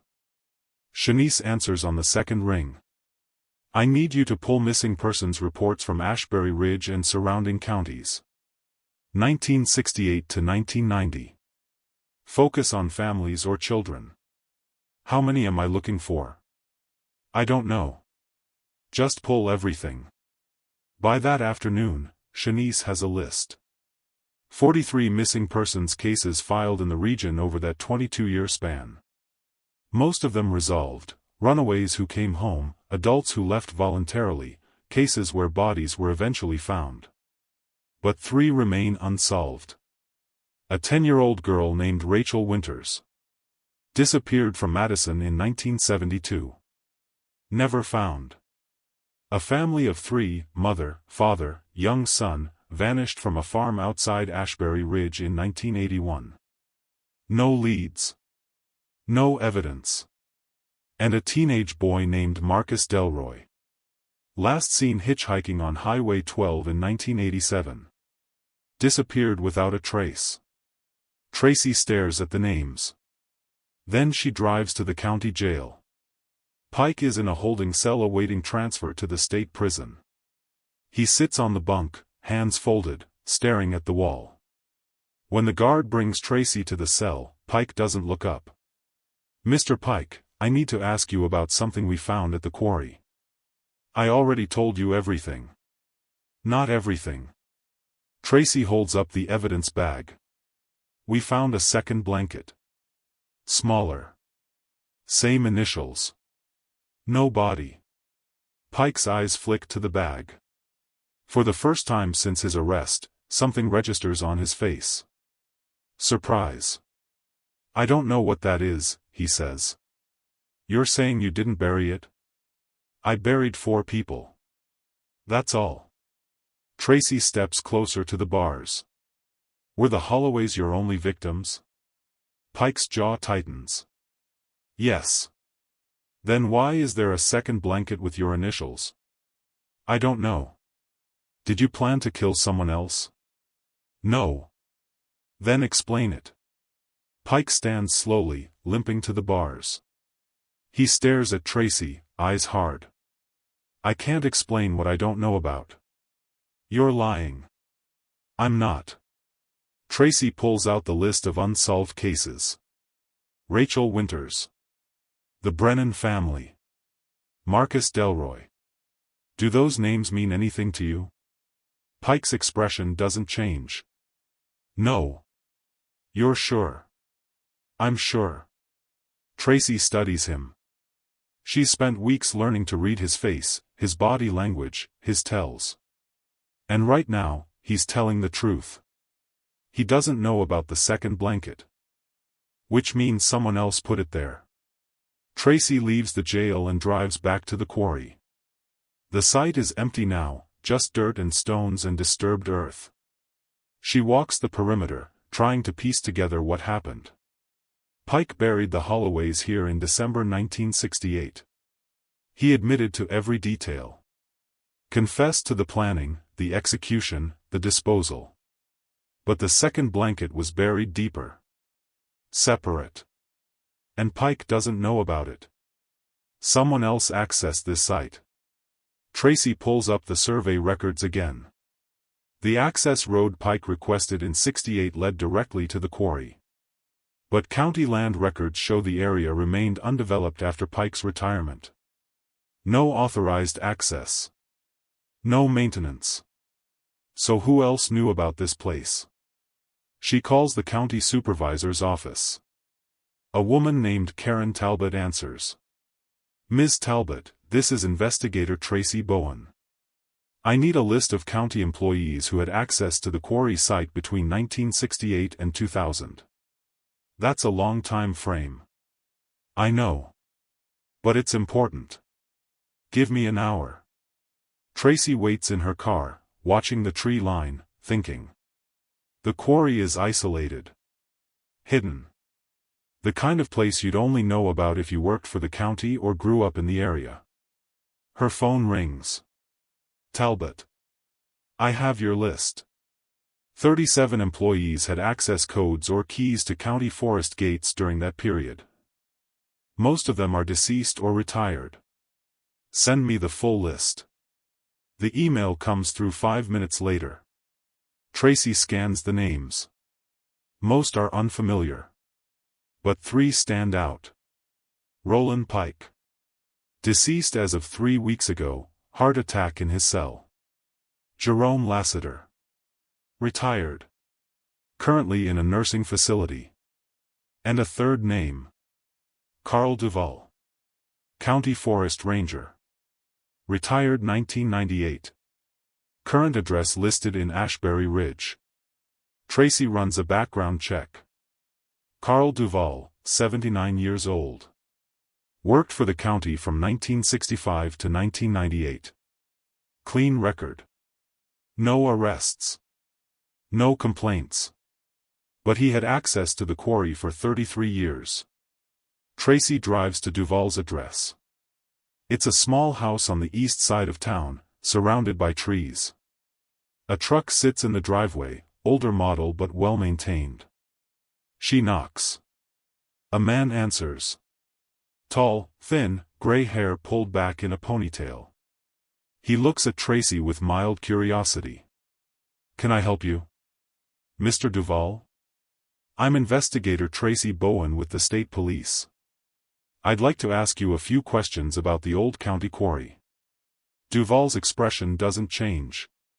What about it? You worked as a forest ranger for over 30 years. Did you ever patrol that area? Sometimes. It was part of my territory. Did you know Roland Pike? Everyone knew Roland. He worked road maintenance. Did you know he buried 4 people at that quarry in 1968? Duvall's face hardens. I heard about that. Terrible thing. Did you ever see anything unusual at the quarry during your patrols? Like what? Disturbed ground. Fresh tire tracks. Evidence of digging. Duvall crosses his arms. I saw tracks now and then. Hunters. Kids. People who shouldn't have been there. But I never saw anything that made me think someone was burying bodies. Did you ever go to the quarry yourself? Outside of patrol? Duvall hesitates. Just a second. But Tracy catches it. Mr. Duvall? I went there a few times over the years. quiet spot. Good for thinking. When was the last time? Maybe 10 years ago. Before I retired. Tracy pulls out the evidence photo of the second blanket. Have you ever seen this before? Duval looks at it. His face stays neutral. No. Are you sure? I'm sure. Tracy watches him carefully. Mr. Duval, we found this blanket buried at the quarry. It has the initials RP stitched into it. Same as the blanket wrapped around Nora Holloway. But it was buried separately. Deeper. Without a body. I don't know anything about that. Pike says he doesn't either. Then maybe someone else put it there. That's what I'm trying to figure out. Duval shifts his weight. Look, I spent 30 years walking those woods. I saw a lot of things. But I never saw bodies. I never saw blankets. If I had, I would have reported it. Tracy nods slowly. Thank you for your time. As she walks back to her car, she glances at the truck in the driveway. The bed is clean. Too clean. Like it's been recently scrubbed. She makes a note to run Duval's vehicle history. That night, Tracy sits in her hotel room, files spread across the bed. The second blanket bothers her. Pike's reaction bothers her. Duval's hesitation bothers her. Something doesn't fit. She pulls up the unsolved cases again. Rachel Winters. The Brennan family. Marcus Delroy. Rachel disappeared from Madison, 40 miles from Ashbury Ridge. The Brennans vanished from a farm 12 miles outside town. Marcus was last seen on Highway 12, which runs right through Ashbury Ridge. Tracy maps the locations. They form a loose circle around the town. And at the center of that circle is the quarry. She calls Dr. Chen. I need you to re-examine the quarry site. Expand the search radius. Look for more burial sites. Tracy, we already swept the entire area. Sweep it again. Deeper. Wider. You think there are more bodies? I think we're missing something. Dr. Chen sighs. I'll get a team back out there in the morning. The excavation resumes at dawn. This time, they expand beyond the original site, using ground-penetrating radar to scan a 100-yard radius. By midday, they find 3 more anomalies. All of them consistent with human remains. Tracy stands at the edge of the new excavation area, watching the team work. They dig carefully, methodically. By late afternoon, they uncover the first skeleton. Child. Female. Approximately 10 years old. Tracy pulls out the missing persons file. Rachel Winters. 10 years old. Disappeared 1972. Keep going, she tells the team. The second site yields 2 more skeletons. Adult male. Adult female. 1 smaller skeleton. Child.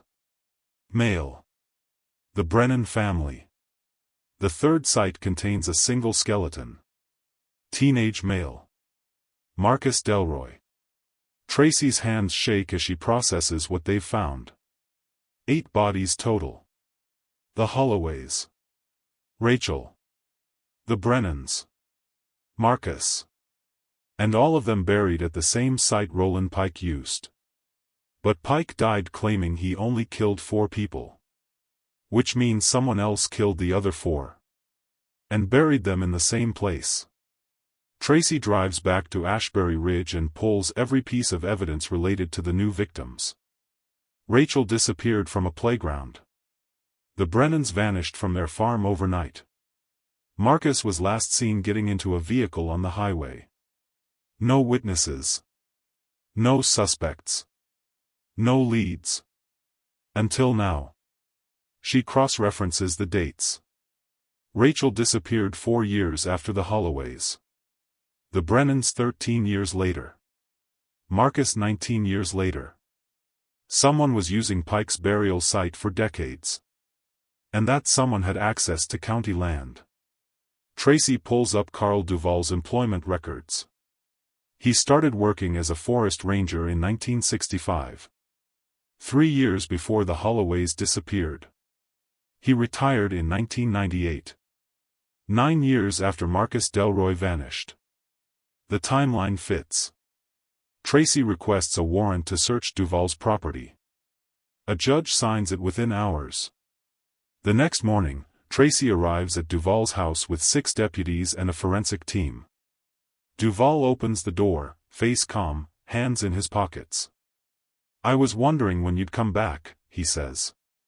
They search the house. The garage. The truck. Everything. In the basement, they find a storage locker.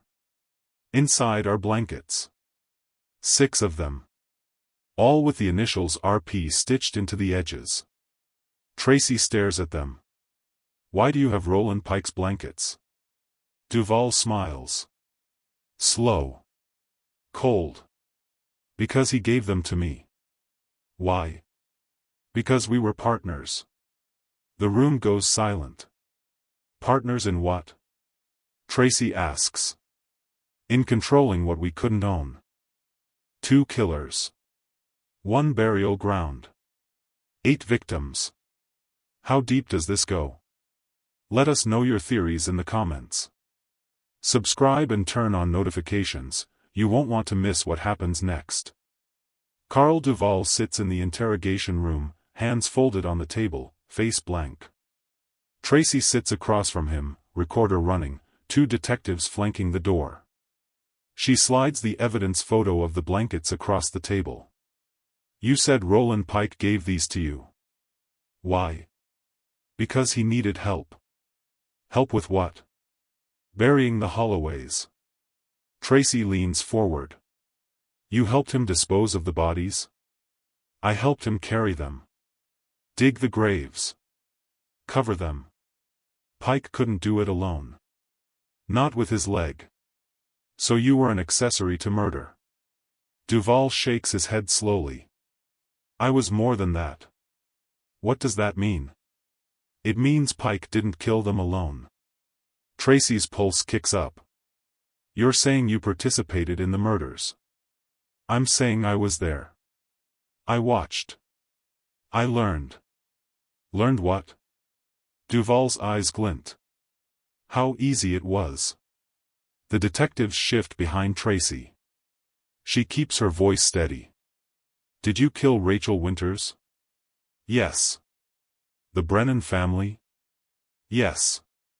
"Marcus Delroy?" "Yes." Tracy sits back, processing. "Why?" "Because Pike showed me that people disappear all the time. That if you're careful, if you choose the right victims, no one looks hard enough. No one cares enough. Pike didn't know about your victims." "No. He thought he was the only one using the quarry. But I'd been watching him since '68. Saw him bury the Holloways. Helped him finish. And I realized he'd given me the perfect place. Hidden. Forgotten. Already contaminated. So you used his burial site for your own murders?" "Yes." "How did Pike not know?" "Because I was careful. I waited years between victims. Buried them deeper. Made sure there were no tracks. Pike stopped going to the quarry after the Holloways. Guilt, maybe. Or fear. But I kept going. It became mine." Tracy clenches her fists under the table. "Why those victims?"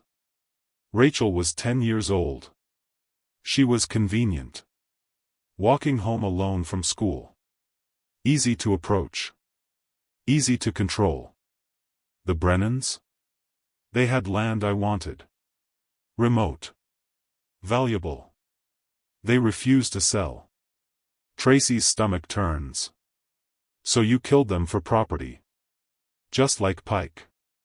"Pike killed for pride. I killed for profit. And sometimes, just because I could." And Marcus Delroy? Duval's smile widens. He saw me at the quarry. Hitchhiking on 12, saw my truck turning onto the access road. Flagged me down, asked if he could catch a ride. Started asking questions about where the road led. I couldn't let him leave. So you murdered a teenage boy because he was curious. I murdered him because he was a threat. Tracy stands abruptly, chair scraping against the floor. She walks to the corner of the room, takes a breath, forces herself to stay calm. Why are you confessing now? Because Pike's dead. The quarry's been excavated. There's no point in hiding anymore. And honestly. Duval leans back, relaxed. I'm proud of what I did. 50 years, and no one suspected me. Not once. You murdered 8 people. I removed obstacles. Just like Pike. Just like anyone who wants to succeed. Tracy turns to face him. You're not successful. You're a murderer. And you'll spend the rest of your life in prison. Duval shrugs. I'm 79 years old. How long do you think I have left? The confession is logged. Duval is formally charged with 4 counts of first-degree murder. Additional charges for accessory to murder in the Holloway case. He waives his right to trial and pleads guilty to everything. The families of Rachel Winters, the Brennans, and Marcus Delroy are notified. Some of them are still alive. Some are too old to process the news. But all of them have the same reaction. Relief. And rage. Tracy meets with Rachel's mother, now in her 80s, living in a Madison care facility. The woman cries when Tracy tells her they found Rachel's remains. I always thought she'd run away, the mother whispers. Thought maybe she started a new life somewhere. I wanted to believe that. I'm sorry, Tracy says. Is he sorry? No. The woman nods, wiping her eyes. Then I hope he suffers. The Brennan's daughter, now 50 years old, listens to Tracy's explanation in stunned silence. She was 16 when her parents and younger brother disappeared. She spent decades believing they'd abandoned her. They didn't leave you, Tracy says gently. They were taken. The daughter breaks down. I thought they didn't love me. I thought I did something wrong. You didn't. None of this was your fault. Marcus Delroy's sister reacts differently. She's in her 60s now, living in Illinois. When Tracy calls to tell her they found Marcus, the sister's voice goes cold. Took you long enough, she says. We didn't know where to look. You didn't look hard enough. Tracy doesn't argue. She can't. Duval's sentencing is swift. For consecutive life terms, same as Pike. No parole. No appeals. He stands before the judge, shows no remorse, offers no apologies. Do you have anything to say to the families? The judge asks. Duval looks at the gallery. At Rachel's mother. At the Brennan's daughter. At Marcus's sister. I did what I wanted, he says. And I'd do it again. The judge's face hardens. You are a danger to humanity. You will be removed from society permanently. Take him away. As deputies lead Duval out, he glances back at Tracy. And smiles. The case closes officially in late May. All 8 victims are identified.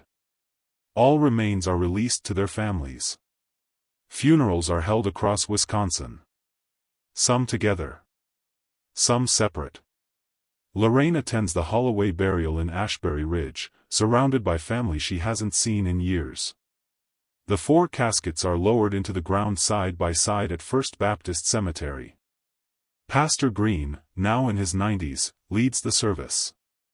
They're finally home, Lorraine says, voice shaking. After all this time, they're home. Margaret Pritchett stands nearby, tears streaming down her face. She's 91 now, frail and bent, but she insisted on coming. "I should have known," she whispers to Tracy.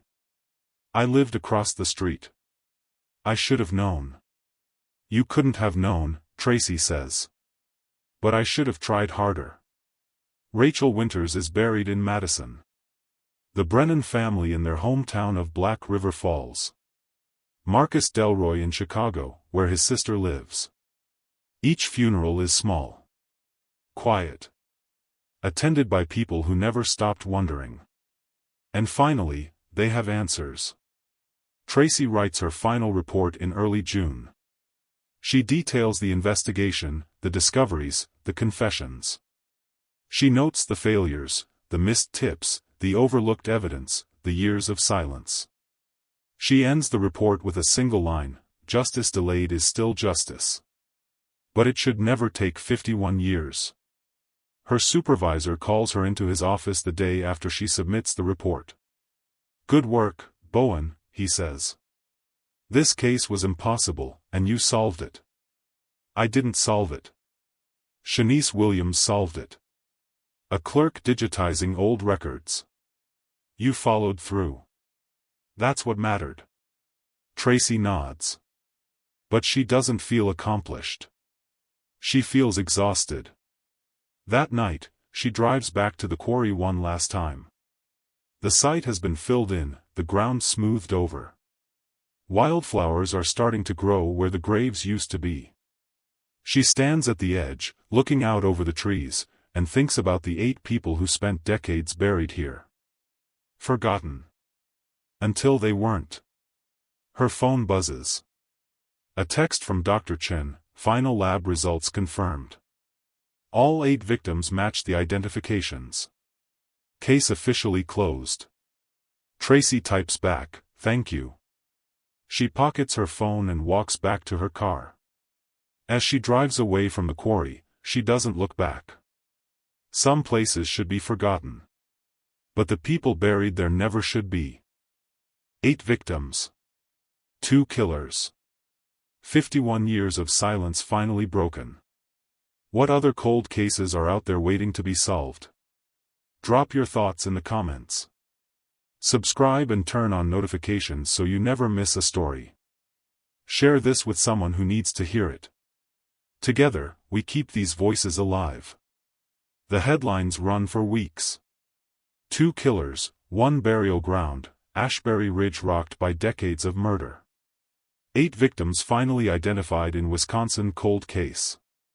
Roland Pike and Carl Duvall, the partners in death no one suspected. Ashbury Ridge can't escape the attention this time. Reporters set up camp on Main Street. Documentary crews interview residents. True crime podcasts dissect every detail of the case. The town that wanted to forget is forced to remember. Margaret Pritchett gives an interview from her living room, the same window behind her where she first noticed the Holloway porch light still burning 51 years ago. "I lived here my whole life," she says to the camera. "I thought I knew this place. Thought I knew the people. But evil doesn't always look like evil. It looks like your neighbor. Your coworker. The man who brings coffee to search parties." The interviewer asks if she feels safe now. Margaret pauses. "Safe? No. But maybe we were never as safe as we thought." Lewis Tate, now 93 and living with his grandson, refuses to speak to reporters. But his grandson tells them Lewis hasn't been the same since hearing about the excavation. "He keeps saying he should have known," the grandson explains. "He worked with Pike for years. Feels like he missed something." Pastor Green speaks at a town hall meeting organized by the mayor. Over 200 residents attend, filling the high school gymnasium. "This town has been living with ghosts for 50 years, Green says, voice trembling but steady. The Holloways. Rachel. The Brennans. Marcus. They deserved better. They deserved truth. And now they have it. But we must ask ourselves, what did we miss? What signs did we ignore? How do we make sure this never happens again?" The crowd sits in silence. Then Lorraine's daughter stands. She's 60 now, drove in from Madison specifically for this meeting. My mother spent 50 years believing her sister abandoned her, she says, voice breaking. 50 years of guilt and grief and wondering. Pike and Duvall didn't just kill 8 people. They killed hope. They killed trust. They poisoned this entire town. Applause ripples through the gymnasium. Slow at first. Then louder. We can't change the past, Lorraine's daughter continues. But we can honor the victims by remembering them. By saying their names. By refusing to let their stories be buried again. The mayor steps forward and announces plans for a memorial. A small park near the center of town, dedicated to the 8 victims. Plaques with their names. Benches. Trees. A place to remember. We failed them in life, the mayor says. We won't fail them in death. Construction on the memorial begins in July. The town comes together to fund it. Donations pour in from residents, former residents, and people across the country who followed the case. By September, the memorial is complete. 8 granite plaques. Each one engraved with a name, a date, and a simple message, taken too soon. Never forgotten. The dedication ceremony is held on a cool Saturday morning. Hundreds attend. Lorraine is there, in a wheelchair now, oxygen tube in place, but determined to see it through. Rachel's mother attends, supported by her grandchildren. The Brennan's daughter stands quietly beside the plaque bearing her family's names. Marcus Delroy's sister flies in from Chicago. Pastor Green leads the prayer. Tracy Bowen stands near the back, watching. These 8 souls were stolen from us, Green says. But today, we reclaim them. We say their names. We honor their lives. And we vow to never forget. One by one, family members step forward and place flowers at the base of each plaque. Lorraine's daughter places white roses for the Holloways. Rachel's mother places pink carnations. The Brennan's daughter places yellow daisies. Marcus's sister places red tulips. When the ceremony ends, people linger. They walk through the small park, reading the plaques, touching the stones, crying quietly. Margaret Pritchett stands in front of the Holloway plaque, leaning on her cane. I'm sorry, she whispers. I'm so sorry I didn't do more. Tracy approaches her gently. You did everything you could. It wasn't enough. It never feels like enough. But you saw something was wrong. You called the sheriff. You started the search. Without you, we might never have found them. Margaret looks at her, eyes wet. Do you really believe that? I do. Margaret nods slowly, then turns back to the plaque. She reaches out and touches Nora's name with trembling fingers. She would have been 59 this year, Margaret says. Had a whole life ahead of her. I know. Pike and Duvall took that from her. From all of them. Yes. But they didn't take their memory. That's still here. Because of people like you. Margaret wipes her eyes and walks away slowly. Tracy watches her go, then turns to the plaques herself. 8 names. 8 lives. 8 families destroyed. But also 8 stories finally told. That evening, Tracy drives out to the quarry one last time. The site is empty now, the excavation completely filled in. The county has posted signs marking it as protected land. No trespassing. No entry. The quarry will never be used for anything again. Tracy stands at the edge, looking out over the trees. The sun is setting, casting long shadows across the forest floor. We found you, she says quietly. All of you. And the men who did this are gone. It's over. The wind picks up, rustling the leaves.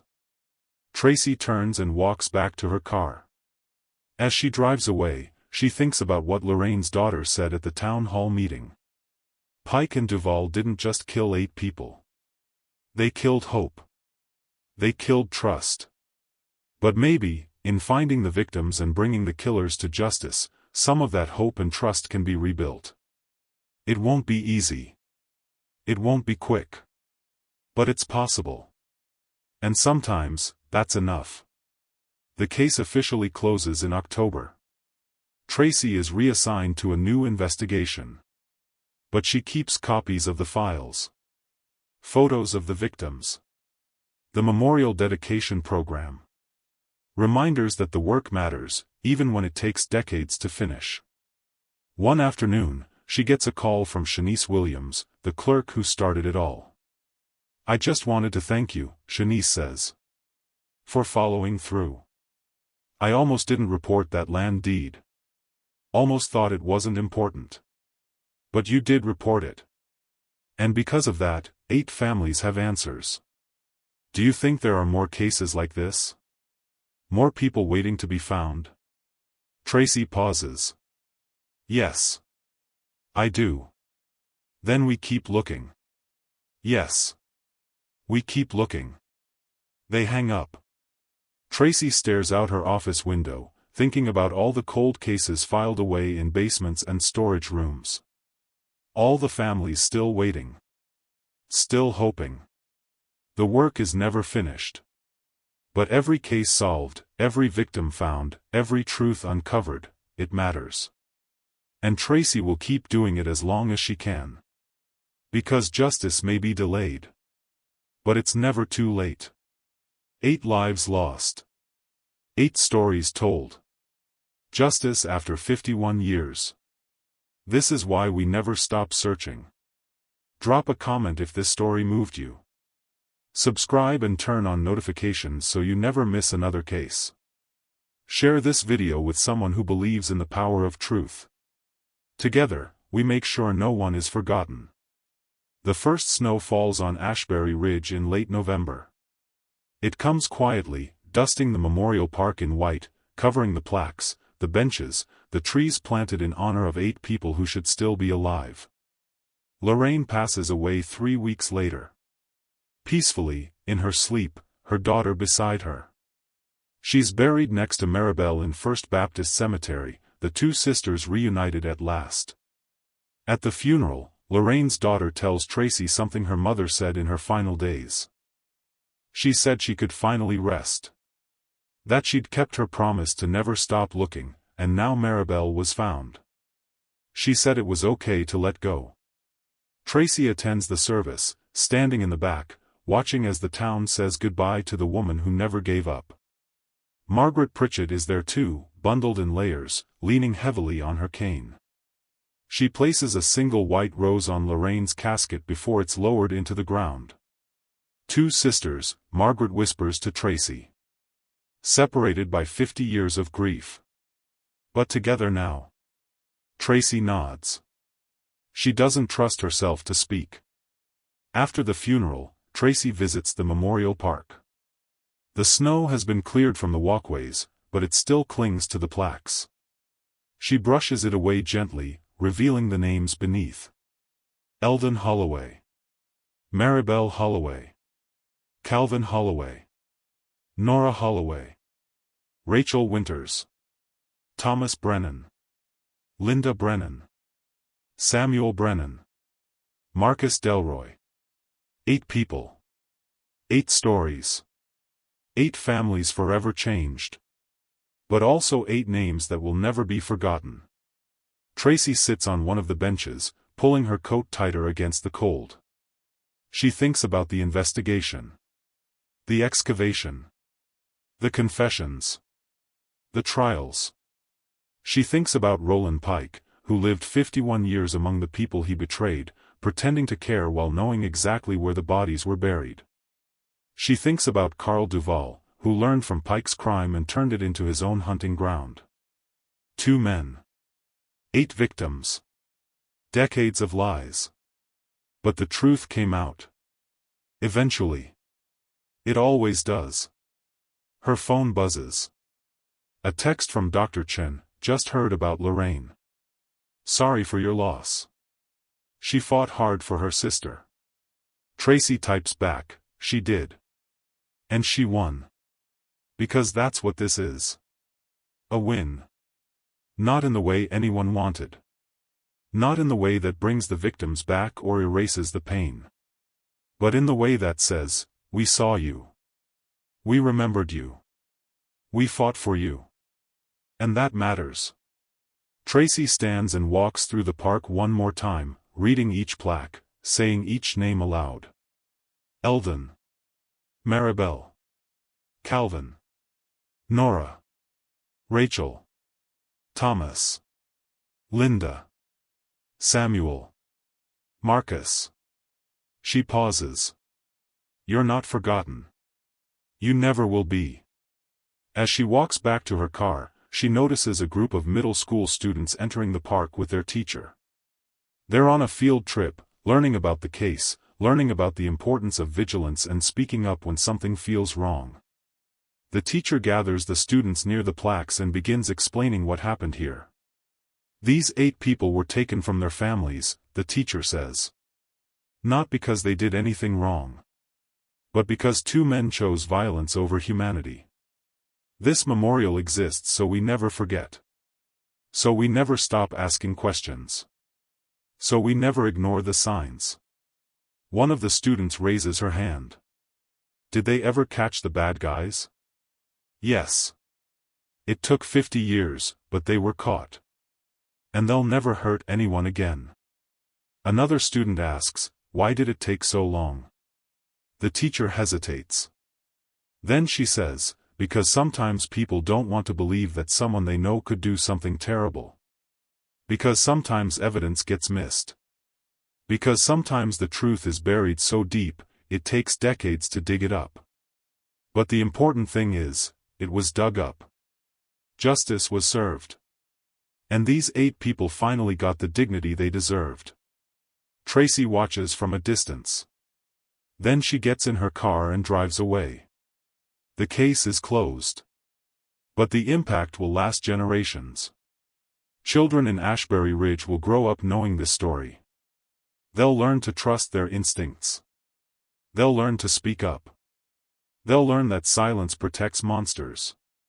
And maybe, just maybe, that will prevent the next tragedy. That's the hope, anyway. Tracy returns to Madison and buries herself in new cases. Missing persons. Unsolved homicides. Cold cases that have been sitting for years, waiting for someone to care enough to dig deeper. She thinks about Shanice Williams, the clerk who found the land deed that broke the Holloway case wide open. She thinks about Sheriff Dalton, who kept the photos on his wall for decades, refusing to let the case die. She thinks about Lorraine, who searched until her body gave out. She thinks about all the people who refused to forget. And she vows to be one of them. 6 months later, Tracy gets a call from a journalist writing a book about the case. He wants to interview her for a chapter on the investigation. What do you want people to take away from this story? The journalist asks. Tracy thinks for a long time before answering.